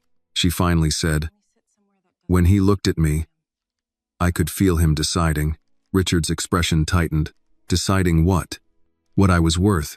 The kettle clicked softly as it cooled behind them. I've had people underestimate me before, Annie said. But today was different. He didn't even need to know me to dislike me. My shoes were enough. My jacket was enough. My skin was enough. Richard's fingers closed around his mug, but he did not interrupt. And the worst part is, I kept thinking maybe I should just pick up the rag so it would stop. Just for 1 second. Her voice dropped. I hate that I thought that. Don't. I do. Annie, humiliation is designed to make obedience feel like escape. That thought was not weakness. It was the trap working. Her eyes stung again, and she was tired of that too. I don't want to cry anymore. Then don't. She gave him a sharp look. He lifted both hands slightly. I mean, you don't owe tears either. Not to me. Not to him. Not to the day. Her anger softened before it could fully form. You always do that. What? Make things sound simple when they aren't. They are not simple, but sometimes a sentence can give a person somewhere to stand. She looked down at the tea. I didn't feel like I was standing. I saw you. You came in at the end. I came in before the end. That made her quiet. Richard reached into his shirt pocket and took out his reading glasses, then seemed to realize he had nothing to read. He set them on the island. It was such an ordinary, fatherly gesture that Annie almost smiled. His phone buzzed again. He glanced at it but did not pick it up. Claire? Annie asked. Legon. You should answer. No. Dad. They can wait 10 minutes. She studied him. Can they? Yes. Despite what some people think, the world does not collapse when rich men stop answering phones. This time she did smile, barely. He smiled back. Then the phone buzzed again. His expression changed. Claire, he said. Annie nodded. Richard answered on speaker. Go ahead. Claire's voice came through clear and tired. We completed the initial inventory. The gray folder contains 9 handwritten notes from Mrs. Ellis, 5 customer complaint forms, 2 delivery platform disputes, and printed emails between Calvin Brooks and Martin Leland. The emails are not good. Richard's face hardened. How not good? One message from Leland to Calvin, dated 8 months ago, after a complaint from a delivery driver. Leland wrote, handled, don't let it hit regional. Another says, front image matters. Use judgment. It appears complaints were being contained locally. Annie stared at the phone. Contained. Like spilled water. Like something to mop up before anyone saw. Richard's voice stayed level. Suspend Leland's system access tonight. Already done. HR will notify him in the morning. Also, Calvin has called twice. I did not answer. He texted that he wants to explain before we make a mistake. Annie let out a small sound. Not a laugh. Not quite. Richard looked at her. She said, a mistake. Claire heard. Yes. Richard said, reply in writing only. No direct conversation. All communication through legal. Understood. There is something else. A partial clip is already online. Annie went still. Richard leaned forward. From whom? We don't know yet. It's only 12 seconds. Calvin kicking the rag back toward Annie and saying, pick it up. No context. But enough. It has a few thousand views already. Local accounts are sharing it. The kitchen seemed to shrink. Annie's hands went cold around the mug. Does it show my face? Claire paused. Yes. Not close, but yes. Richard closed his eyes for 1 second. Can it be taken down? Not realistically. We can request, but it will spread faster than removal. We need to prepare a statement. No statement without Annie. I agree. Annie pushed the tea away. People are already watching it? I'm sorry, Claire said. Yes. Are they saying things? Another pause. Richard said, Claire, some are defending you, Claire said carefully. Some are asking what happened before the clip. Some are making assumptions. That is why we need a full, accurate account ready. Annie stood from the stool. I need a minute. Richard reached toward her but stopped before touching. Annie, I just need a minute. She left the kitchen and walked down the hall, not running, because running would make it feel worse. She went into the small den near the back of the house, the one with the old leather sofa and shelves full of books Richard actually read. She shut the door halfway and stood in the dark. Her phone was in her pocket. She should not look. She knew she should not look. She looked. The clip was easy to find. Too easy. Someone had captioned it. Manager forces young woman to clean spill she says she didn't make. Charleston restaurant incident? The video started mid-humiliation. Calvin's shoe pushed the rag toward her. His voice snapped, pick it up. Annie saw herself step back. Folder clutched against her chest. Eyes wide before she forced her face still. She watched it once. Then again. The second time, she noticed things she had missed while living it. Margaret's hand flying to her mouth. Jamal in the kitchen doorway. David Harlan half out of his chair. Evelyn's phone visible at the edge of the frame. She had felt alone, but she had not been invisible. That did not make it easy. Comments moved under the clip. Who is she? What happened before this? Why didn't she just leave? Manager needs to be fired. There's always more to the story. Richard knocked once on the half-open door. May I come in? Annie locked the phone and wiped her face quickly. Yes. He entered and sat at the other end of the sofa, leaving space. I watched it, she said. I figured. Somebody wrote, why didn't she just leave? Richard's eyes darkened. People who have never been trapped by a moment think every door is easy to use. Annie looked at her phone. I hate that strangers get to decide what kind of victim I am. You are not required to be a victim for them. What am I then? My daughter, he said. A young woman who went looking for work. A person who was wronged. A witness. Maybe, if you choose, a voice. But you are not internet property. She breathed out slowly. He leaned forward, elbows on knees. Claire is right about one thing. If a short clip is out there, silence lets other people write the story. Annie looked at him. So what do? We tell the truth, carefully. We protect your privacy where we can. We do not over-explain your life to strangers.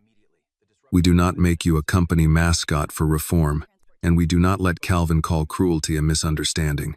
Annie held the phone between both hands. Will you say I'm your daughter? If you want me to. If you don't, people will find out anyway. Probably. If you do, people will say that's the only reason anything happened. Some will. She hated that he would not lie to comfort her. Richard said, we can say the company is investigating discrimination and mistreatment of an applicant. We do not have to lead with our relationship. But it matters. It does. Not because I deserve more than anyone else. No, because he changed when you walked in. Richard nodded. That is the point. Annie looked back at the dark phone screen. Her reflection floated there, faint and tired. I want the statement to say that, she said. Richard waited. I want it to say he knew how to be respectful. He proved that when you came in, he just didn't think I deserved it. Richard's face softened with pride and pain. That is clear. And I don't want it to sound like you saved me. I didn't. She looked at him. You stood before I spoke, he said. I will keep saying that as many times as needed. Annie swallowed. They returned to the kitchen together. Richard called Claire back. And this time Annie sat beside him, not across the room. Claire answered immediately. I'm here. Annie spoke before her father could. I want to help write the statement. Good, Claire said. We'll draft around your words. Annie took the legal pad from earlier and pulled it toward her. What do you want it to say? Claire asked. Annie looked at Richard, then at the envelope on the island, then at her own hands. She began slowly. Today, I entered Harbor Light Grill to apply for a part-time job. I was not an employee. I did not spill the water I was ordered to clean. When I refused to pick up a dirty rag thrown at my feet, my application was torn and I was told to leave. Claire's typing clicked softly through the phone. Annie continued. This matters not because of who my father is, but because no applicant, worker, customer, or stranger should have to prove their worth by accepting humiliation. Richard looked down. Annie's voice steadied. The investigation should include everyone who was treated this way before me. Claire stopped typing for a moment. That is strong. It's true. Yes, Claire said. It is. Richard added. Include that Harbor Light will remain closed during the investigation and staff will be paid. Claire typed. Already included. And no one named in the files is to be contacted by media from our side without consent. Agreed. Annie leaned back, exhausted again but clearer. Can we say the video clip doesn't show the whole story? Claire said. Yes, but we should not sound defensive. Then say the full record is being preserved, Annie said. Witnesses, video, documents. Richard looked at her. You're good at this. I had a good teacher. He gave her a tired smile. Claire read the draft aloud. It was short, direct, and did not use Annie's last name until the end, where it confirmed she was Richard Whitmore's daughter only because that fact had influenced how Calvin's behavior changed. It promised an independent review and invited former employees, applicants, delivery workers, and customers with relevant experiences to contact a third-party line. Annie listened carefully. At the end, she said, add one sentence. Claire waited. Annie said, dignity should not depend on whether someone recognizes your last name. The kitchen went quiet. Richard looked away for a second. Claire said softly, I'll add it. The statement went out at 9:17 p.m. By then, the 12-second clip had become longer in the public mind than 12 seconds. People were already arguing, judging, defending, doubting. But now the truth had a place to stand. Annie took her tea upstairs cold and untouched. Before bed, she opened the envelope and laid the torn resume pieces on her desk. She did not try to tape them together. Not yet. She only placed Richard's graduation pen beside them. Then she turned off the light, knowing morning would bring more voices. But this time, Calvin Brooks would not be the only one telling the story. By morning, Annie's sentence was everywhere. Dignity should not depend on whether someone recognizes your last name. It appeared under the official statement, then in screenshots, then in posts shared by people Annie had never met. Some wrote that it said everything. Others argued over it, because people online could argue over rain falling from the sky. By 8 o'clock, 3 local news stations had called Whitmore hospitality. By 9, a Charleston paper had published a short article with the headline, Harbor Light Grill, closed after alleged mistreatment of job applicant. Alleged. Annie stared at that word on her phone while sitting at the kitchen island in one of Richard's old sweatshirts. It was too large on her, soft at the sleeves, smelling faintly of cedar from the closet.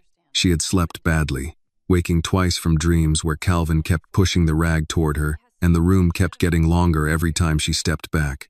Richard entered the kitchen with 2 cups of coffee. He placed one beside her, though she had never liked coffee black. You look like you fought the mattress and lost, he said. I think the mattress had help. He sat beside her. Did you read comments? A few. That was unwise. I know. Will you do it again? Probably. At least you're honest. She slid the phone across the island. They used alleged. Richard glanced at the screen. Newsrooms use that until investigations are complete. There's video. There is. There are witnesses. Yes. There's a dirty rag in a plastic bag. Yes. But still alleged. Richard folded his hands around his coffee. The world often gives cruelty more procedural courtesy than it gives the people hurt by it. Annie looked at him. That sounds like something you say when you're trying not to cuss. It is. That pulled a small laugh out of her, which surprised them both. Mrs. Alvarez came in through the side door carrying a grocery bag and stopped when she saw Annie. Her face softened at once. Mija. Annie stood just in time to be pulled into a hug that smelled like laundry soap and cinnamon gum. I saw the statement, Mrs. Alvarez said, holding Annie by the shoulders. I did not watch the video. I did not need to. I know your face when you are hurt. Annie's throat tightened. I'm okay. No, you are here. That is different. Mrs. Alvarez touched her cheek, then turned to Richard. And you? Did you eat? Richard blinked. Good morning to you too. You look like you swallowed a courthouse. Annie smiled again, a little stronger this time. The moment did not last. Richard's phone rang, and the name on the screen was Claire. He put it on speaker. "We're all here," he said. Claire sounded like she had been awake for hours. "The statement is holding. Most coverage is accurate, but the partial clip has spread beyond Charleston. We now have multiple former employees contacting the third-party line. HR has scheduled interviews. Legal recommends we issue a separate notice inviting applicants and delivery drivers from the past 5 years to submit experiences confidentially." Richard looked at Annie before answering. "Do it," Claire continued. "There's more. Calvin's attorney emailed a response at 6:12 this morning. They claim the incident was mischaracterized, that Annie was disruptive, and that Calvin was enforcing workplace readiness standards." Annie went cold. "Workplace readiness?" Richard's voice lowered. "Send it to me." "I already did. Do not answer personally." "I know." Claire paused. "Annie, I'm sorry you have to hear this, but you should be prepared. His side may try to make this about entitlement. Rich daughter. Secret test. Setup. That sort of thing." Annie closed her eyes. There it was, the shape of the next attack. Richard said, "She did not set him up." "I know," Claire said. "The full video helps. The surveillance helps. Witnesses help. But public narratives don't always wait for facts." Mrs. Alvarez muttered something in Spanish under her breath. Annie sat down slowly. "What do we do?" Claire answered her directly. "We stay factual. We don't chase every comment. We keep the investigation clean. We let witnesses speak if they choose. We protect your privacy where possible." Annie looked at Richard. "What about the people in the folder?" "We start contacting them today," Claire said. "Privately. Carefully. Some may want nothing to do with this. Some may want to speak. Their choice." That mattered to Annie. She did not want other people's pain dragged into the street just because hers already had been. "Good," she said. Claire's tone softened. "Also, Mrs. Ellis asked if she could come in this morning before staff interviews. She said she has something else." Richard straightened. "What?" "She wouldn't say over the phone, only that she should have brought it forward years ago." Richard looked at Annie. "Do you want to be there?" Annie did not answer right away. Part of her wanted to stay in the kitchen, wearing an oversized sweatshirt, protected by coffee cups and Mrs. Alvarez's angry love. Another part knew the story was still moving, with or without her. "Yes," she said. "I want to be there." Richard hesitated, then nodded. "We leave in 20 minutes. Mrs. Alvarez pointed at both of them. "You leave after eggs." "Maria," Richard began. "No, Justice can wait 7 minutes for protein." Annie laughed for real that time, not loudly, but enough.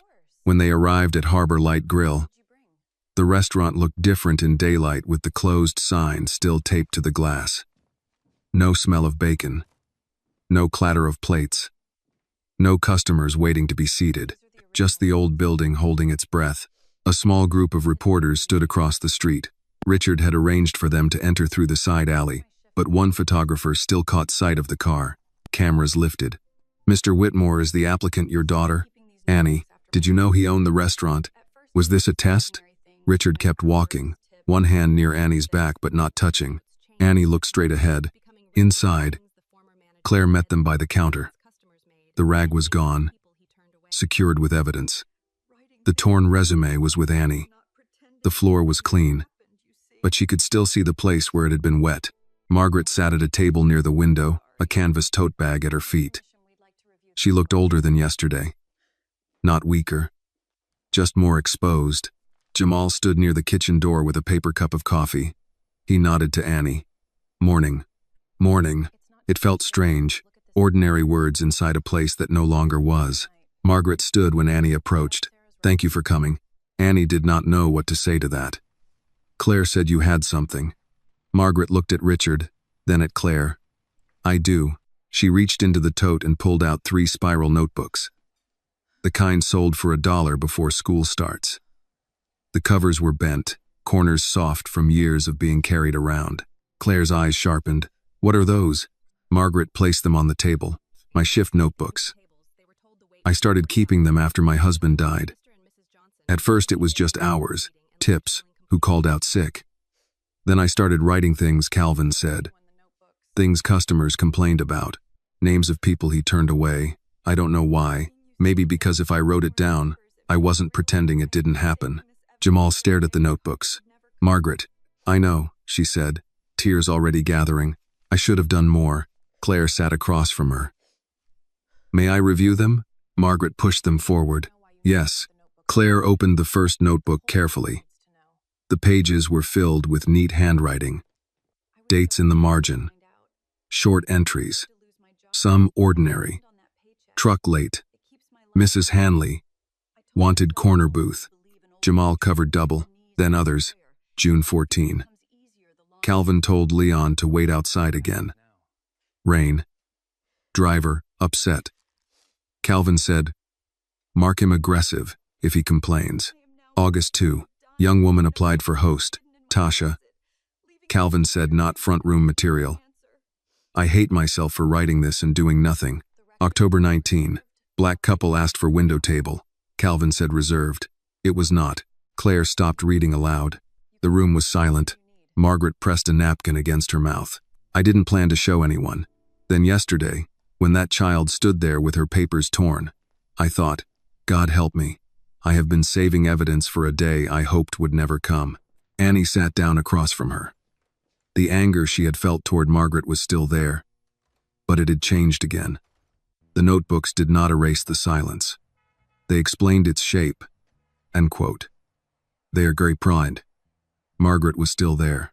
Why didn't you send them? Annie asked.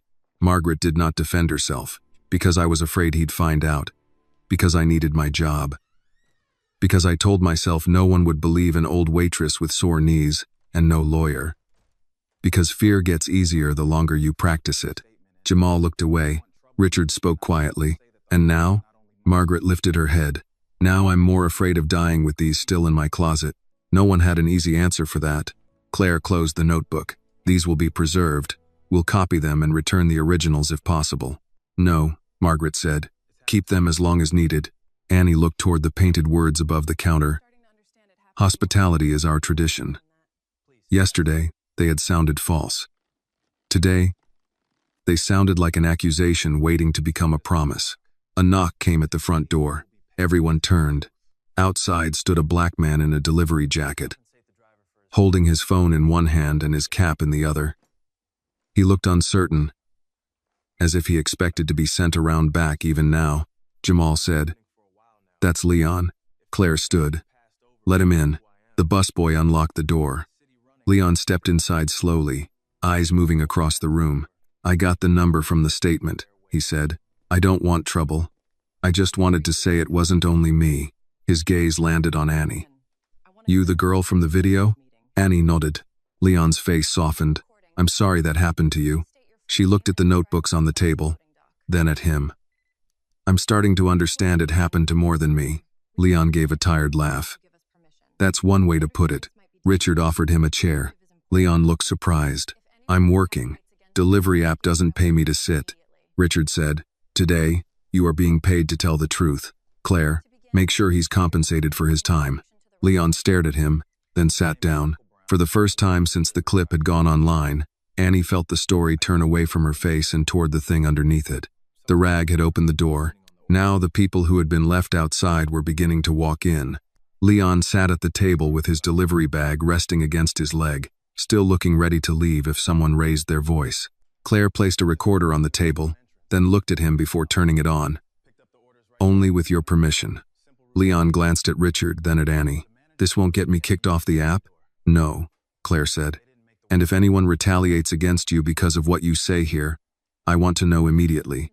Leon gave a short nod. All right. Claire started the recorder. Please state your name. Leon Harris. And your connection to Harbor Light Grill? I deliver from here, or I used to. Maybe twice a week, sometimes more. Depends on orders. When did the issue begin? Leon looked at the tabletop. First time? About a year ago. Maybe longer. I came in through the front like everybody else. Pickup shelf was right there by the counter. Calvin told me drivers used the side door. Jamal leaned against the counter, arms folded. White drivers didn't. Leon looked at him. No, they did not. Claire made a note. Did you ask why? Leon gave her a tired look.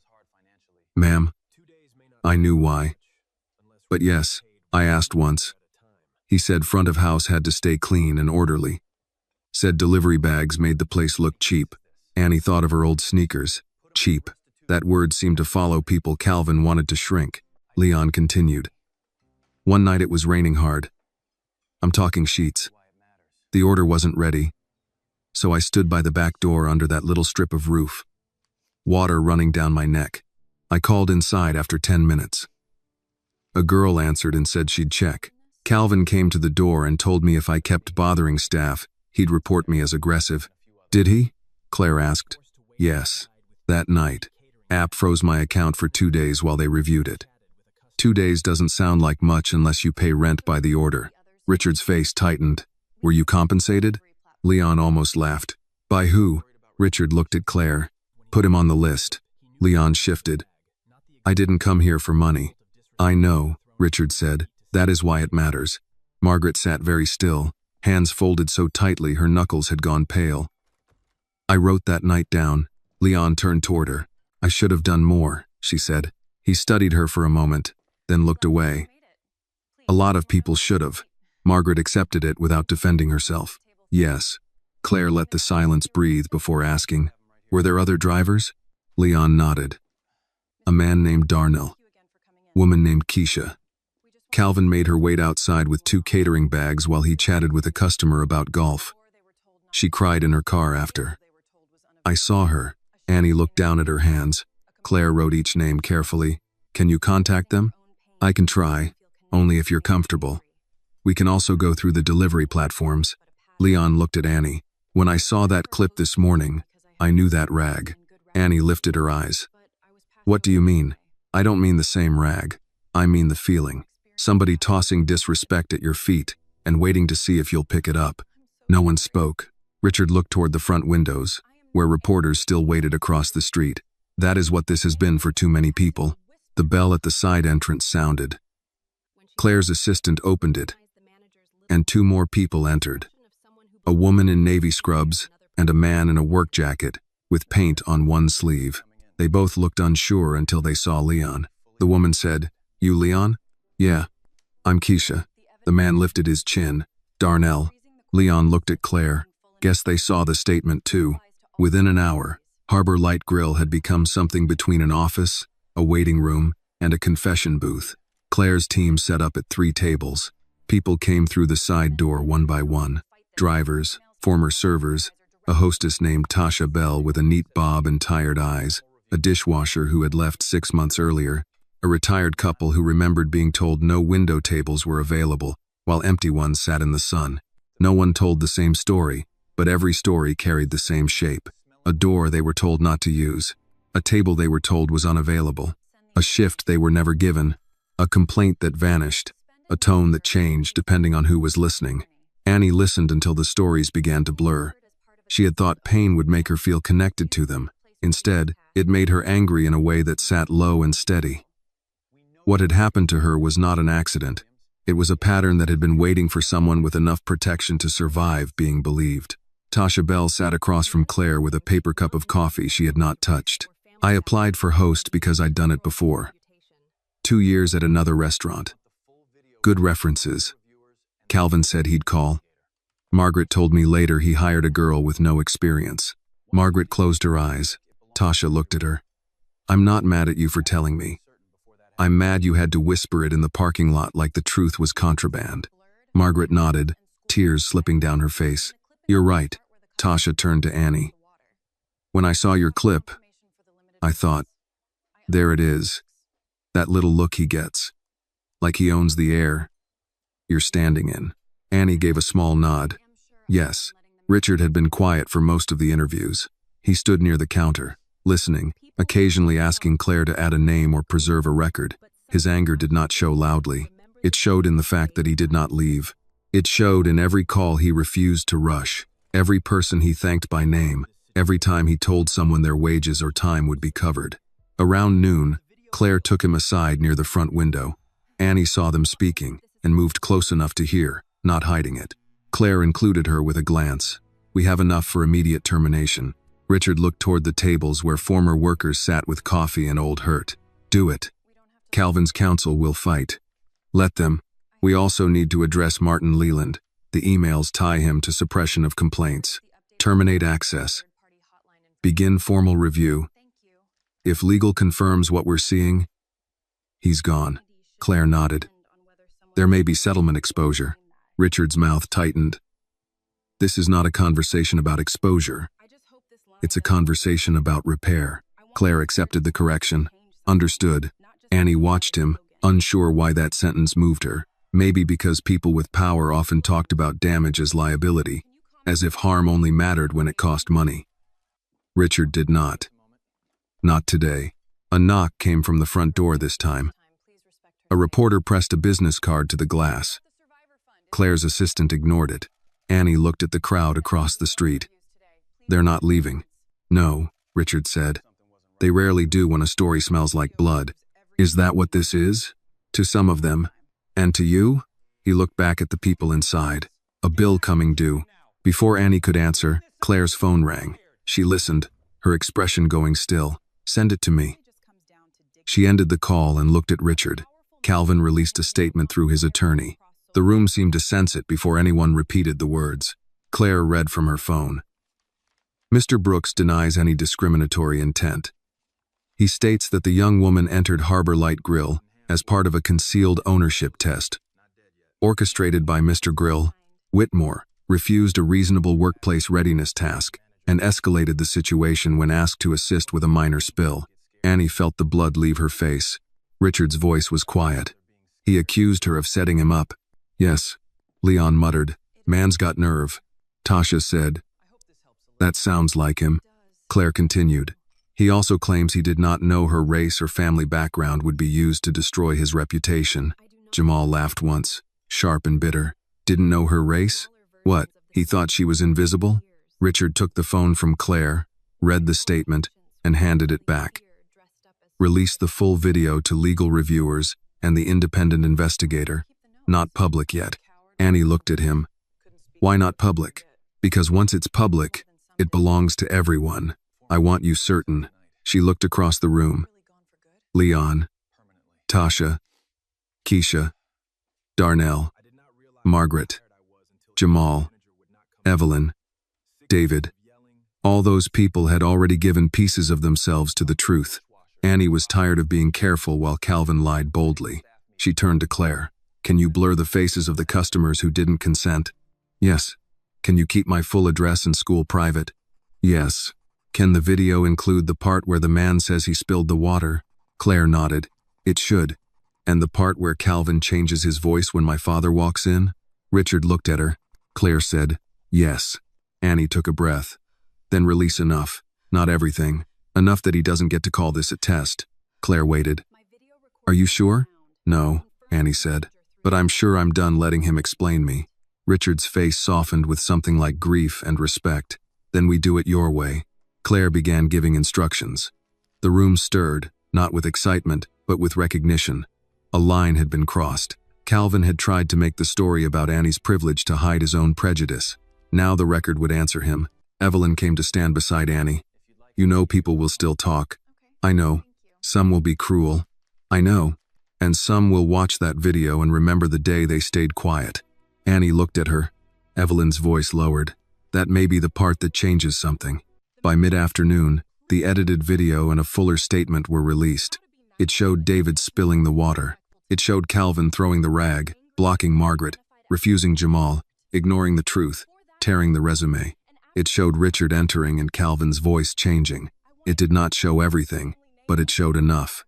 The response was immediate. Phones buzzed across the room as alerts appeared. Comments flooded in. Reporters shouted new questions through the glass. Former workers began receiving messages from people who believed them now, only because the world had seen a version of what they had lived. Annie did not watch the clip again. She stood near the counter, looking at the place where the rag had been. The floor was dry, clean, almost ordinary, but ordinary was gone. Claire came to her with a printed copy of the updated statement. At the bottom was the third-party hotline number for former employees, applicants, customers, and delivery workers. Annie read the final sentence aloud under her breath. Dignity should not depend on whether someone recognizes your last name. Leon, standing nearby, heard her. That line's going to stick. Annie folded the paper once. I hope it does more than stick. Outside, a reporter called her name. Richard stepped closer, waiting for her choice. Annie looked at the door, then at the people inside who had waited years for someone to listen. Not today, she said. Richard nodded and turned to Claire. No interviews. Annie stayed inside, away from the cameras. That was enough. The truth was already outside, moving faster than Calvin could chase it. For the first time since the rag hit the floor, Annie felt the story leave her hands without leaving her behind. By evening, Harbor Light Grill was no longer just a restaurant in Charleston. It had become a name people were saying in kitchens, break rooms, church parking lots, barbershops, and office elevators. The edited video spread faster than anyone at Whitmore Hospitality expected. It was not long, but it was clear. David Harlan's glass tipped. Water hit the tile. Calvin Brooks grabbed the rag and threw it at Annie's feet. Margaret moved to help and was stopped. Jamal offered to mop and was ordered back. Calvin tore the resume. Then Richard Whitmore stepped in, and Calvin's voice changed so quickly that people did not need a caption to understand the point. By 6 o'clock, local news had the story. By 8, national accounts had clipped Annie's sentence from the statement and set it beside the video. Dignity should not depend on whether someone recognizes your last name. Annie watched none of it at first. She sat in the back office of Harbor Light with a paper cup of sweet tea going watery in her hand while Claire's team worked around her. Richard had asked twice if she wanted to go home. Both times she had said not yet. She did not want cameras, but she also did not want to run, so she stayed behind the closed doors, listening to the low murmur of interviews and the buzz of phones from the dining room. Jamal came to the office doorway near 7. You hungry? He asked. Annie looked up. Not really. That usually means yes, but your stomach hasn't been consulted. She almost smiled. Maybe? He held up a paper plate covered with foil. Kitchen's closed, but not dead. I made biscuits this morning before everything went sideways. Heated one up. There's ham in it. Nothing fancy. Annie accepted it. Thank you. Jamal leaned against the doorframe. My daughter saw the video. Anya froze. I'm sorry. She's 13, knows more than I wish she did. He looked toward the dining room. She asked why nobody stopped him faster. Annie did not know what to say. I told her grown folks get scared too, Jamal said. Then she asked if scared is a good enough reason. And what did you say? He gave a tired breath. I said no. Not forever. Annie looked down at the biscuit in her hands. Jamal's voice softened. I owe you an apology. You offered to help. After I waited, so did a lot of people. That doesn't make it right. No, Annie said, but it makes it honest that you can say it. He nodded, accepting only what she offered and not asking for more. When this place opens again, if it opens right, I want my daughter to be able to walk in the front door and not have to measure the room first. Annie looked at him. That's what I want too. After he left, Richard came in with Claire. The day had worn on both of them. Claire's hair was still neat, but her eyes looked tired. Richard had removed his tie and folded it into his jacket pocket, which meant he had crossed from business mode into father mode, though he was still trying to hide it. Claire set a folder on the desk. The response is growing. The hotline has already received 37 submissions. Annie blinked. 37? Some are about Harbor Light. Some are about other restaurants in the newly acquired group. Some are from people who say the same kind of thing happened elsewhere. Richard's face tightened. Elsewhere in our group? Newly acquired. Yes. We don't know yet how much is connected, but we have to treat it seriously. Annie looked at him. So it wasn't just this place. Claire answered carefully. We don't know that yet, Richard said, but we know enough not to assume it was isolated. Annie set the biscuit down. The day was getting larger again, and she was tired of discovering new rooms inside the same wound. Claire seemed to notice.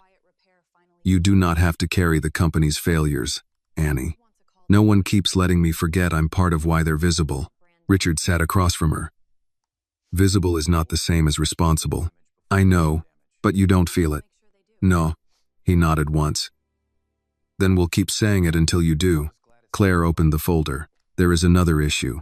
Calvin's attorney is pushing the idea that Richard staged this to justify removing existing management after the purchase. Annie stared. That doesn't even make sense. It doesn't have to make sense to create doubt, Claire said. He is trying to turn a witnessed act into a corporate power move. Richard's voice went flat. Respond with the timeline. Annie arrived before I did. The water was spilled by a customer. Witnesses confirm. Security confirms. Calvin's own conduct confirms.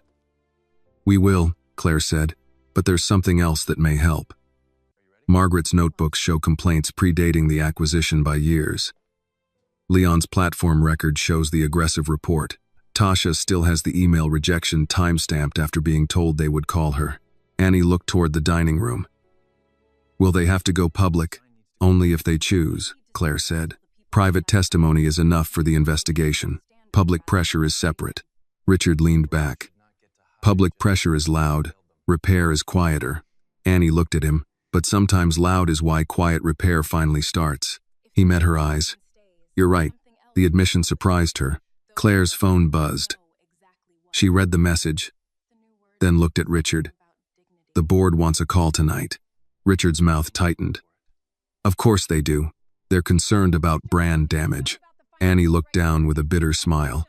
Richard noticed. Claire, tell them the phrase they are looking for is human damage. Brand comes later. Claire's face barely changed, but Annie saw approval there. I'll quote you. Please do. By 9, the remaining witnesses had gone home. Leon left with a printed contact sheet and compensation for the time he had lost. Tasha walked out with Carol Whitaker's arm around her shoulder, though they had been strangers that morning. Evelyn stayed until her daughter arrived to drive her home. Before leaving, the old teacher stopped beside Annie. Child, when this gets loud tonight, don't confuse noise with truth. Annie nodded. I'll try. And eat something besides that biscuit. I'll try that too. Evelyn smiled. Good. One battle at a time. When she was gone, the restaurant felt hollow. Claire's staff packed laptops and evidence cases. The gray folder, Margaret's notebooks, the sealed rag, digital copies of video, and printed statements were logged and carried out through the side entrance. Annie stood near the counter. The place where the rag had landed looked clean now. Too clean, almost. She could still see it anyway. Richard came beside her. Ready? Almost. He waited. She walked to the wall beneath the painted words. Hospitality is our tradition. The phrase had watched all of it. The lie, the fear, the truth, the witnesses, the evidence. Annie touched the wall lightly, not the words themselves, just the painted wood beneath them.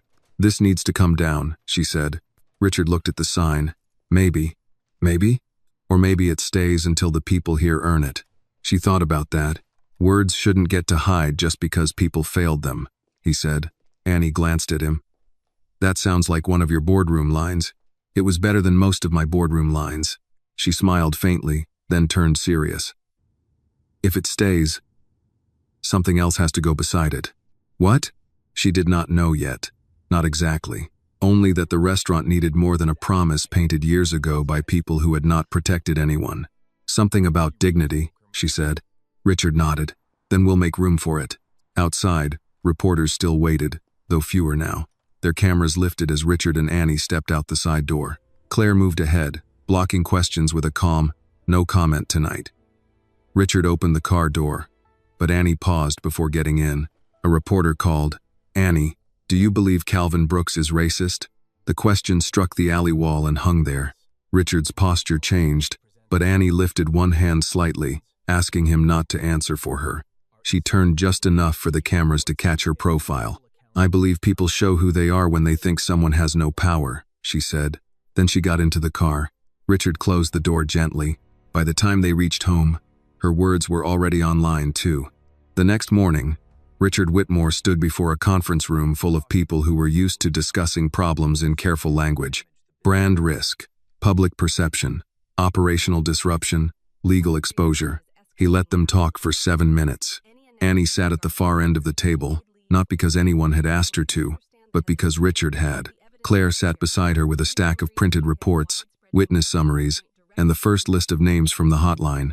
On the screen at the front of the room was a still image from the video. Calvin's shoe near the rag, Annie standing back from it, the water shining on the floor. A board member named Peter Langford cleared his throat. Richard, no one is minimizing what happened, but closing Harbor Light for 2 weeks sends a message that the location is fundamentally unsafe. Richard looked at him. It was. Peter shifted. I mean from a business standpoint. So do I. The room quieted. Another executive, a woman from communications, leaned forward. The public response is moving quickly. If we announce a full closure, paid staff leave, independent review, and possible settlements, we need to be prepared for questions about how widespread this is. Claire opened her folder. It is widespread enough that pretending otherwise would be dishonest. Peter frowned. We don't know that yet.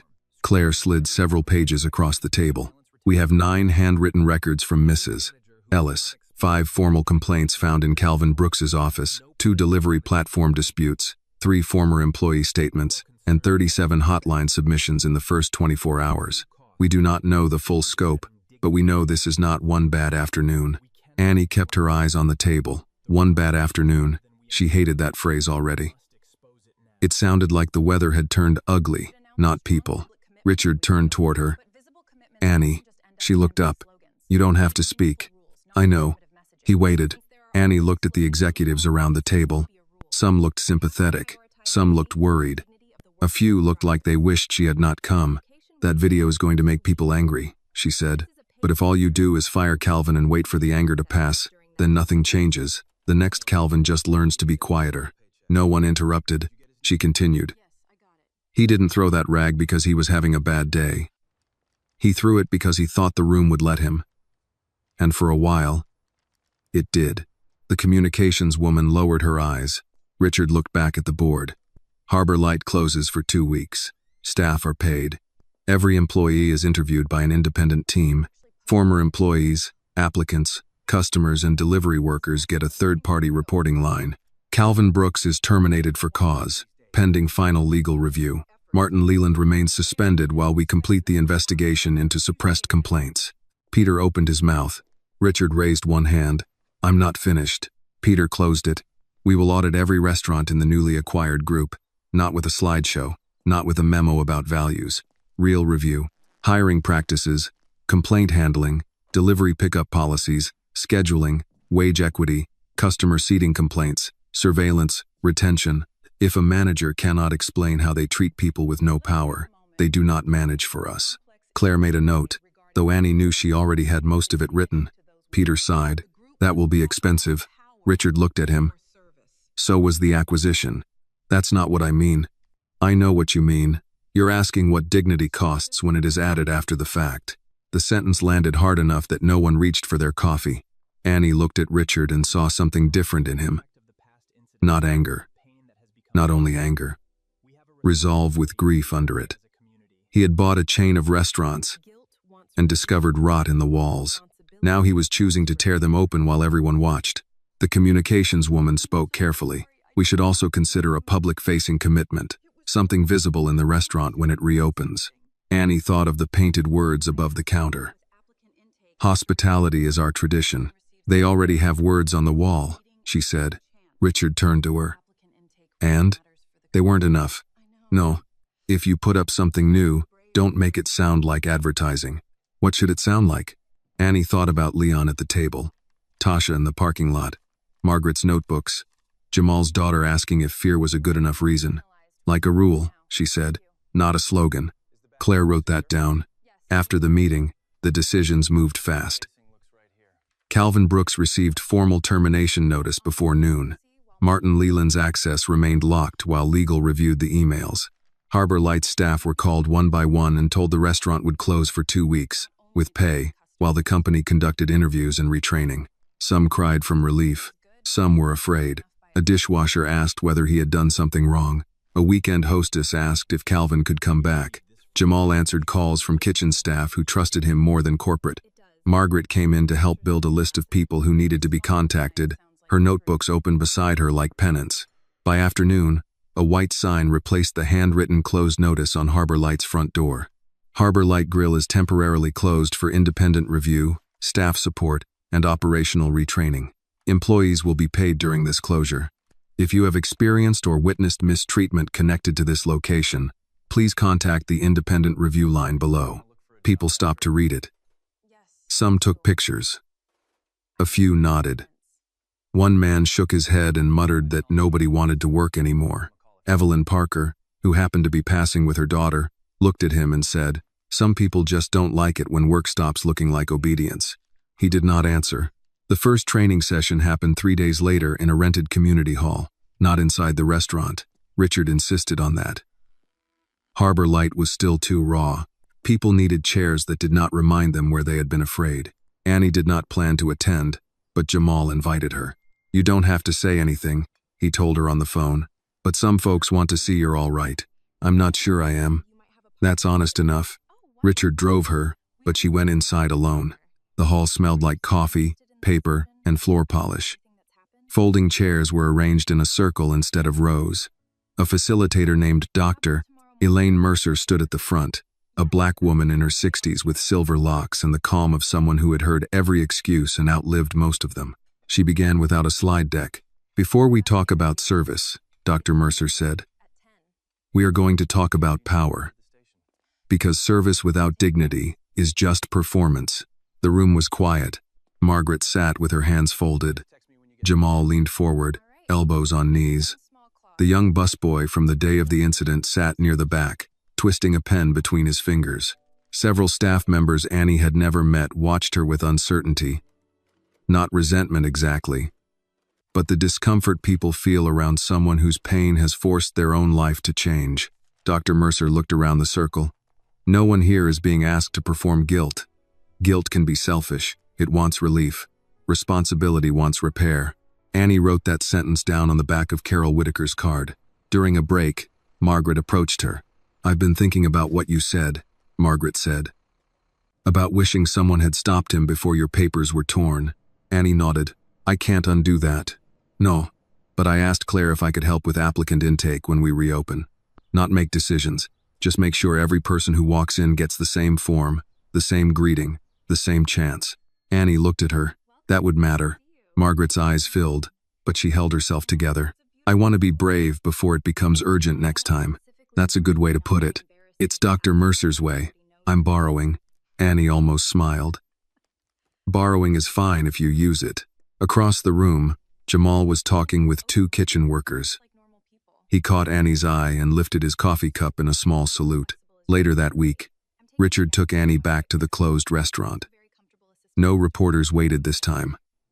The public had moved on to new arguments, though the hotline had not slowed. Inside, ladders stood near the front wall. The old painted phrase remained above the counter, but beneath it workers had marked a place for a brass plaque. Claire handed Annie a proof. "Dignity is not reserved for paying customers. It belongs to everyone who walks through this door." Annie read it twice. "It's good," she said. Richard watched her. "Good enough? It's not enough by itself." "No, but it belongs there. We'll put another line near the counter," Claire said, handing her a smaller proof. "Clean the floor when water spills. Clean the system when cruelty does." Annie stared at that one longer. "That sounds like the truth," she said. Richard nodded to Claire. "Then that's the one." The plaque was installed the next morning. No ceremony, no cameras, just a worker with a level, a drill, and 2 brass screws. Annie stood beside Richard while it went up. When the drill stopped, the restaurant felt different, though nothing important had been proven yet. A plaque could not interview an applicant. It could not stop a manager from lying. It could not make a frightened employee brave, but it could make silence a little harder. Richard looked at her. "You still want to look for a job?" It was not a question. "Yes. Palmetto Books? Maybe. Want me to call?" She gave him a look. He raised both hands. "Kidding. No, you weren't." "No," he admitted. "I wasn't." Annie folded Carol's card between her fingers. "I'll call myself." Richard smiled faintly. "I know." That afternoon, Annie sat on the back steps of the Whitmore house with her phone in one hand and Carol's card in the other. She dialed the number for Palmetto Books before she could overthink it. A woman answered. "Palmetto Books. This is Rachel." Annie took a breath. "Good afternoon. My name is Annie Whitmore. Carol Whitaker said you might be hiring part-time. There was a pause. "Oh," Rachel said. "Aunt Carol did mention you. Are you still interested after everything?" Annie looked out at the oak trees. The world had not become safe overnight. It probably never would. "Yes," she said. "I'm still interested. Can you come in tomorrow around 10? Annie smiled, small and steady. "Yes, ma'am, I can." When she hung up, Richard was standing inside the kitchen doorway pretending not to listen. She looked over her shoulder. "Tomorrow at 10. He nodded. "Need a ride?" "No." "Bus?" "Yes." He breathed in like the answer hurt but nodded again. "Text me when you arrive." That's one clause. A small one. She stood, tucked the card into her pocket, and walked past him into the house. On her desk upstairs, the torn resume still lay beside the graduation pen. She did not throw it away. Instead, she printed a new one and placed it in a clean folder. The old one would stay where it was, not as a wound, but as a record. The first door had not opened, so she would knock on another. The next morning, Annie took the bus to Palmetto Books. Richard did not argue. He stood at the kitchen window with his coffee while she walked down the driveway in the same denim jacket, carrying a clean folder with her new resume inside. He had offered nothing more than, "Text me when you get there," and she had answered, "I will." That was progress for both of them. Palmetto Books sat on Meeting Street between a florist and a small shop that sold postcards, candles, and jars of peach preserves to tourists. It was not grand. The front window held a stack of local history books, a handwritten staff pick sign, and a bowl of butterscotch candies near the register.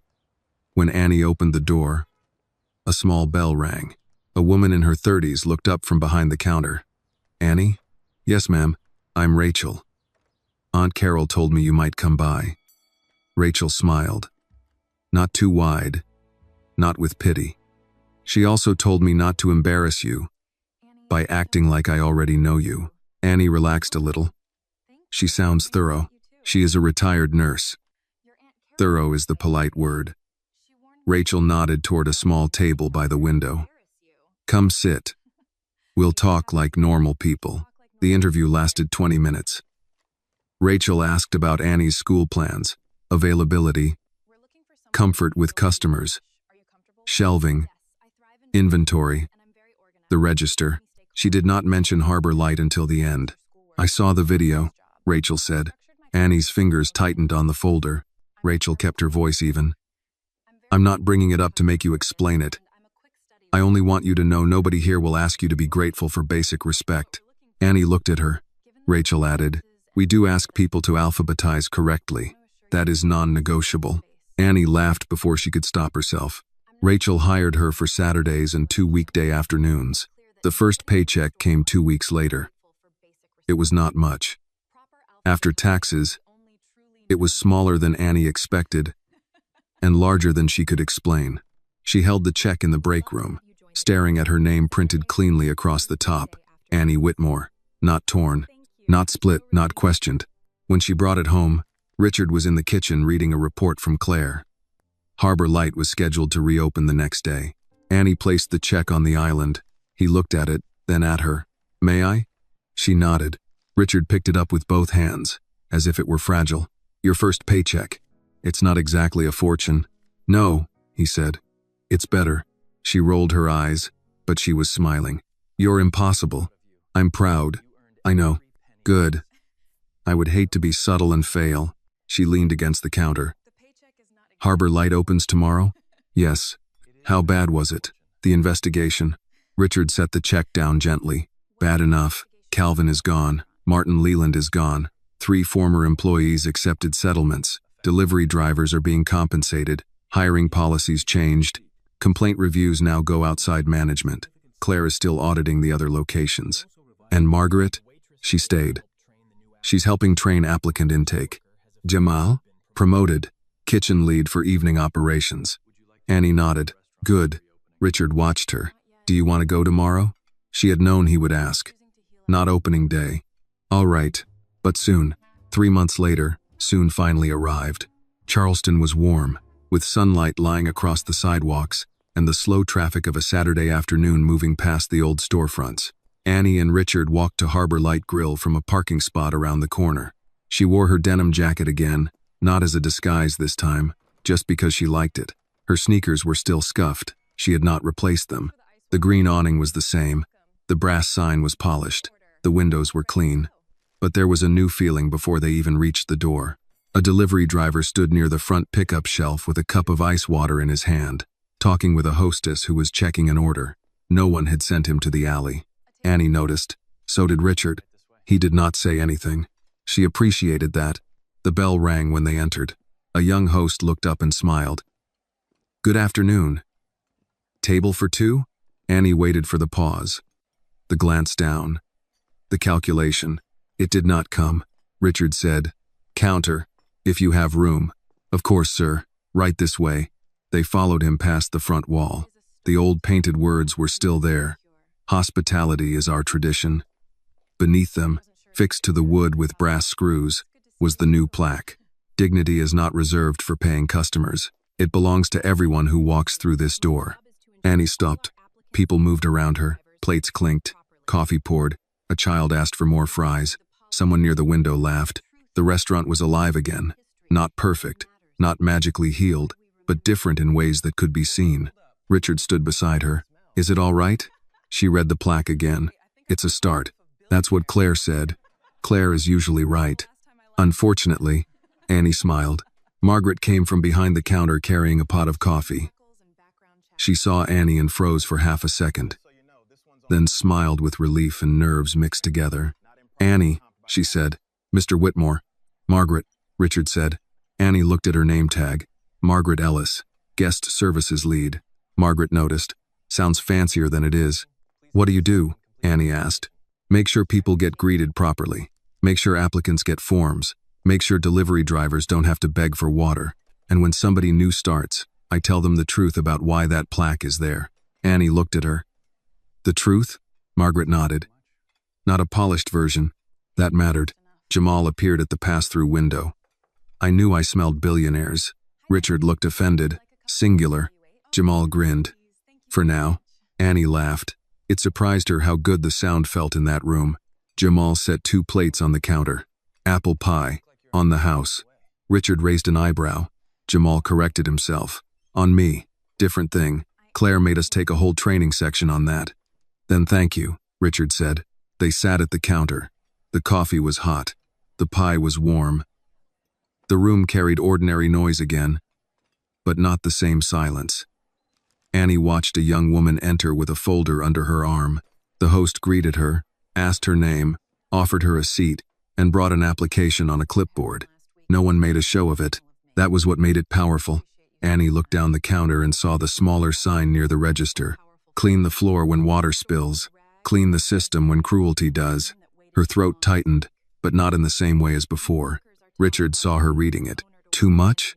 "No," she said. "Just enough."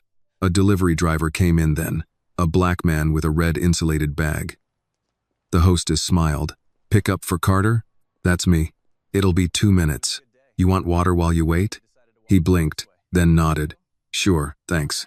Annie watched him take the cup. Richard leaned closer. "You all right?" She thought about the rag, the torn resume, the clip, the comments, the notebooks, the people who came through the side door to tell stories they had carried too long. She thought about her first paycheck folded in the top drawer of her desk, beside the old torn resume she still had not taped together. "I'm getting there," she said. Richard nodded. "That is an honest destination." She looked at him. "You make that sound like a boardroom line." "It is better than most of my boardroom lines." They ate in peace for a while. When they finished, Richard left cash on the counter. Annie noticed it was exact payment, plus a fair tip, not the kind of extravagant gesture that turned a meal into a performance. He was learning too. As they stood to leave, Margaret came around the counter. "I want you to know something," she said to Annie. "Every new hire hears the story now. Not your private life, not your father. The story of the rag, the resume, and the room that waited too long to speak." Annie looked at her. "And what do you tell them?" Margaret's eyes shone, but her voice held. "That if they see someone being made small, they don't wait for the owner to walk in." Annie felt the words settle. "Good," she said. Outside, the late afternoon light touched the brass sign by the door. Richard and Annie walked side by side toward the corner. He did not lead. She did not follow. At the crosswalk, he asked, "Still working at the bookstore?" "Yes." "Still taking the bus?" "Yes." He sighed, but it was mostly habit now. "Text me when you get there." "I always do." The light changed. Before they crossed, Annie looked back once at Harbor Light Grill. Through the window, she could see the counter, the host stand, the plaque, Margaret pouring coffee, Jamal handing a plate through the pass, the delivery driver waiting near the pickup shelf like he belonged there because he did. The place was not redeemed by a sign. Annie knew that. Redemption was not a thing you installed with screws. It was something people had to choose every day, especially when no one important was watching. But the door opened, and a woman walked in with a little boy holding her hand. The host smiled at both of them. That was a beginning. Annie turned back to the street. Richard waited beside her. Together, they crossed. The lesson of this story is that dignity should never depend on money, clothing, skin color, or a powerful last name.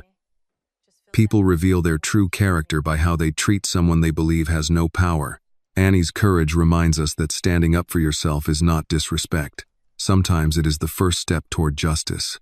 The story also teaches that silence can protect cruelty, but one honest voice, one witness, or one act of courage can begin to change an entire system. This video is a work of fiction created with the assistance of artificial intelligence.